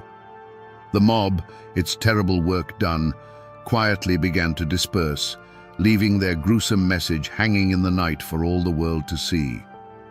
News of the lynching in Chattanooga was not just news of a murder, it was news of a rebellion. The mob, aided by the sheriff, had not just killed a man, they had openly defied a direct order from the United States Supreme Court. The insult was so profound, so audacious, that it shook the halls of power in Washington.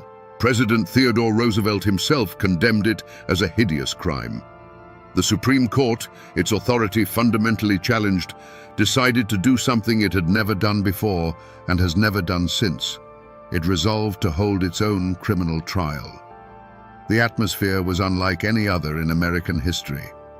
The case of United States versus Shipp was not held in a Tennessee courthouse filled with angry locals, but before the 9 justices of the Supreme Court. The defendants, Sheriff Shipp and several leaders of the mob, were summoned to the nation's capital. They walked into the proceedings not with the demeanor of contrite men, but with a quiet, stubborn defiance. Back home, they were heroes who had upheld the Southern Code. In Washington, they were seen as insurrectionists. They were not on trial for murder. The federal court had no jurisdiction for that, but for something just as fundamental, contempt of court, for spitting in the face of the highest law in the land. Shipp and his men maintained their innocence, claiming they were simply overwhelmed by a spontaneous and uncontrollable mob. They presented themselves as hapless peacekeepers, not willing conspirators. But the evidence, painstakingly gathered by federal investigators, told a different story. A story of deputies sent home, of a jail left intentionally unguarded, of a sheriff who had promised the mob they would not be stopped. The verdict, when it finally came down in 1909, was a thunderclap. The Supreme Court of the United States found Sheriff Joseph F. Shipp and 5 of his associates guilty. It was a seismic moment, the first time the federal government had successfully prosecuted the participants of a lynch mob. But then came the sentence.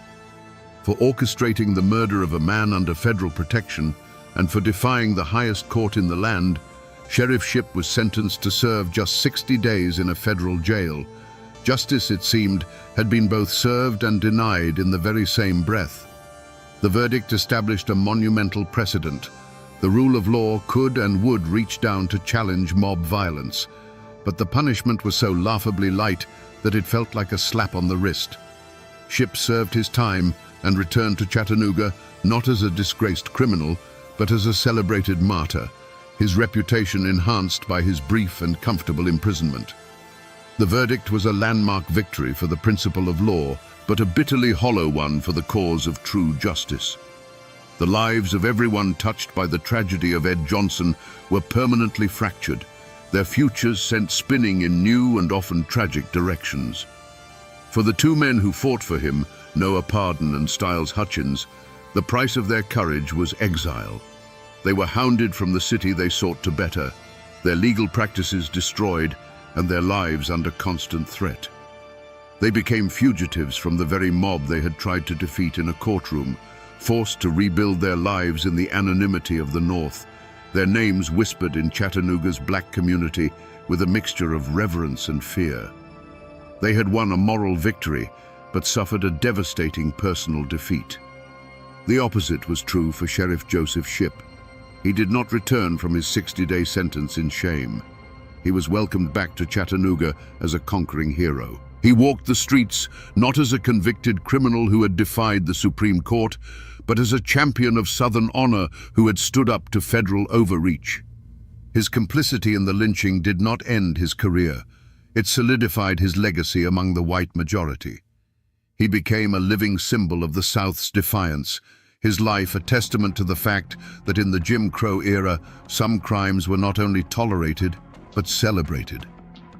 Nevada Taylor, the young woman whose assault was the catalyst for the entire nightmare, retreated into a life of quiet obscurity. The trauma of that night in the cemetery was compounded by the horror of what was done in her name. She never spoke publicly of the events again, living out her days in the long shadow of a crime she survived and a murder she inadvertently caused. Her life, like Johnson's, was irrevocably defined by that one terrible night. For the black community of Chattanooga, the lynching of Ed Johnson became a ghost story told for generations, a brutal lesson in the consequences of defiance. It cast a pall of fear that lingered for decades, reinforcing the city's rigid racial hierarchy with the haunting image of a body hanging from the Walnut Street Bridge. But a seed of resolve was also planted. The fight for Ed Johnson's name did not die with him.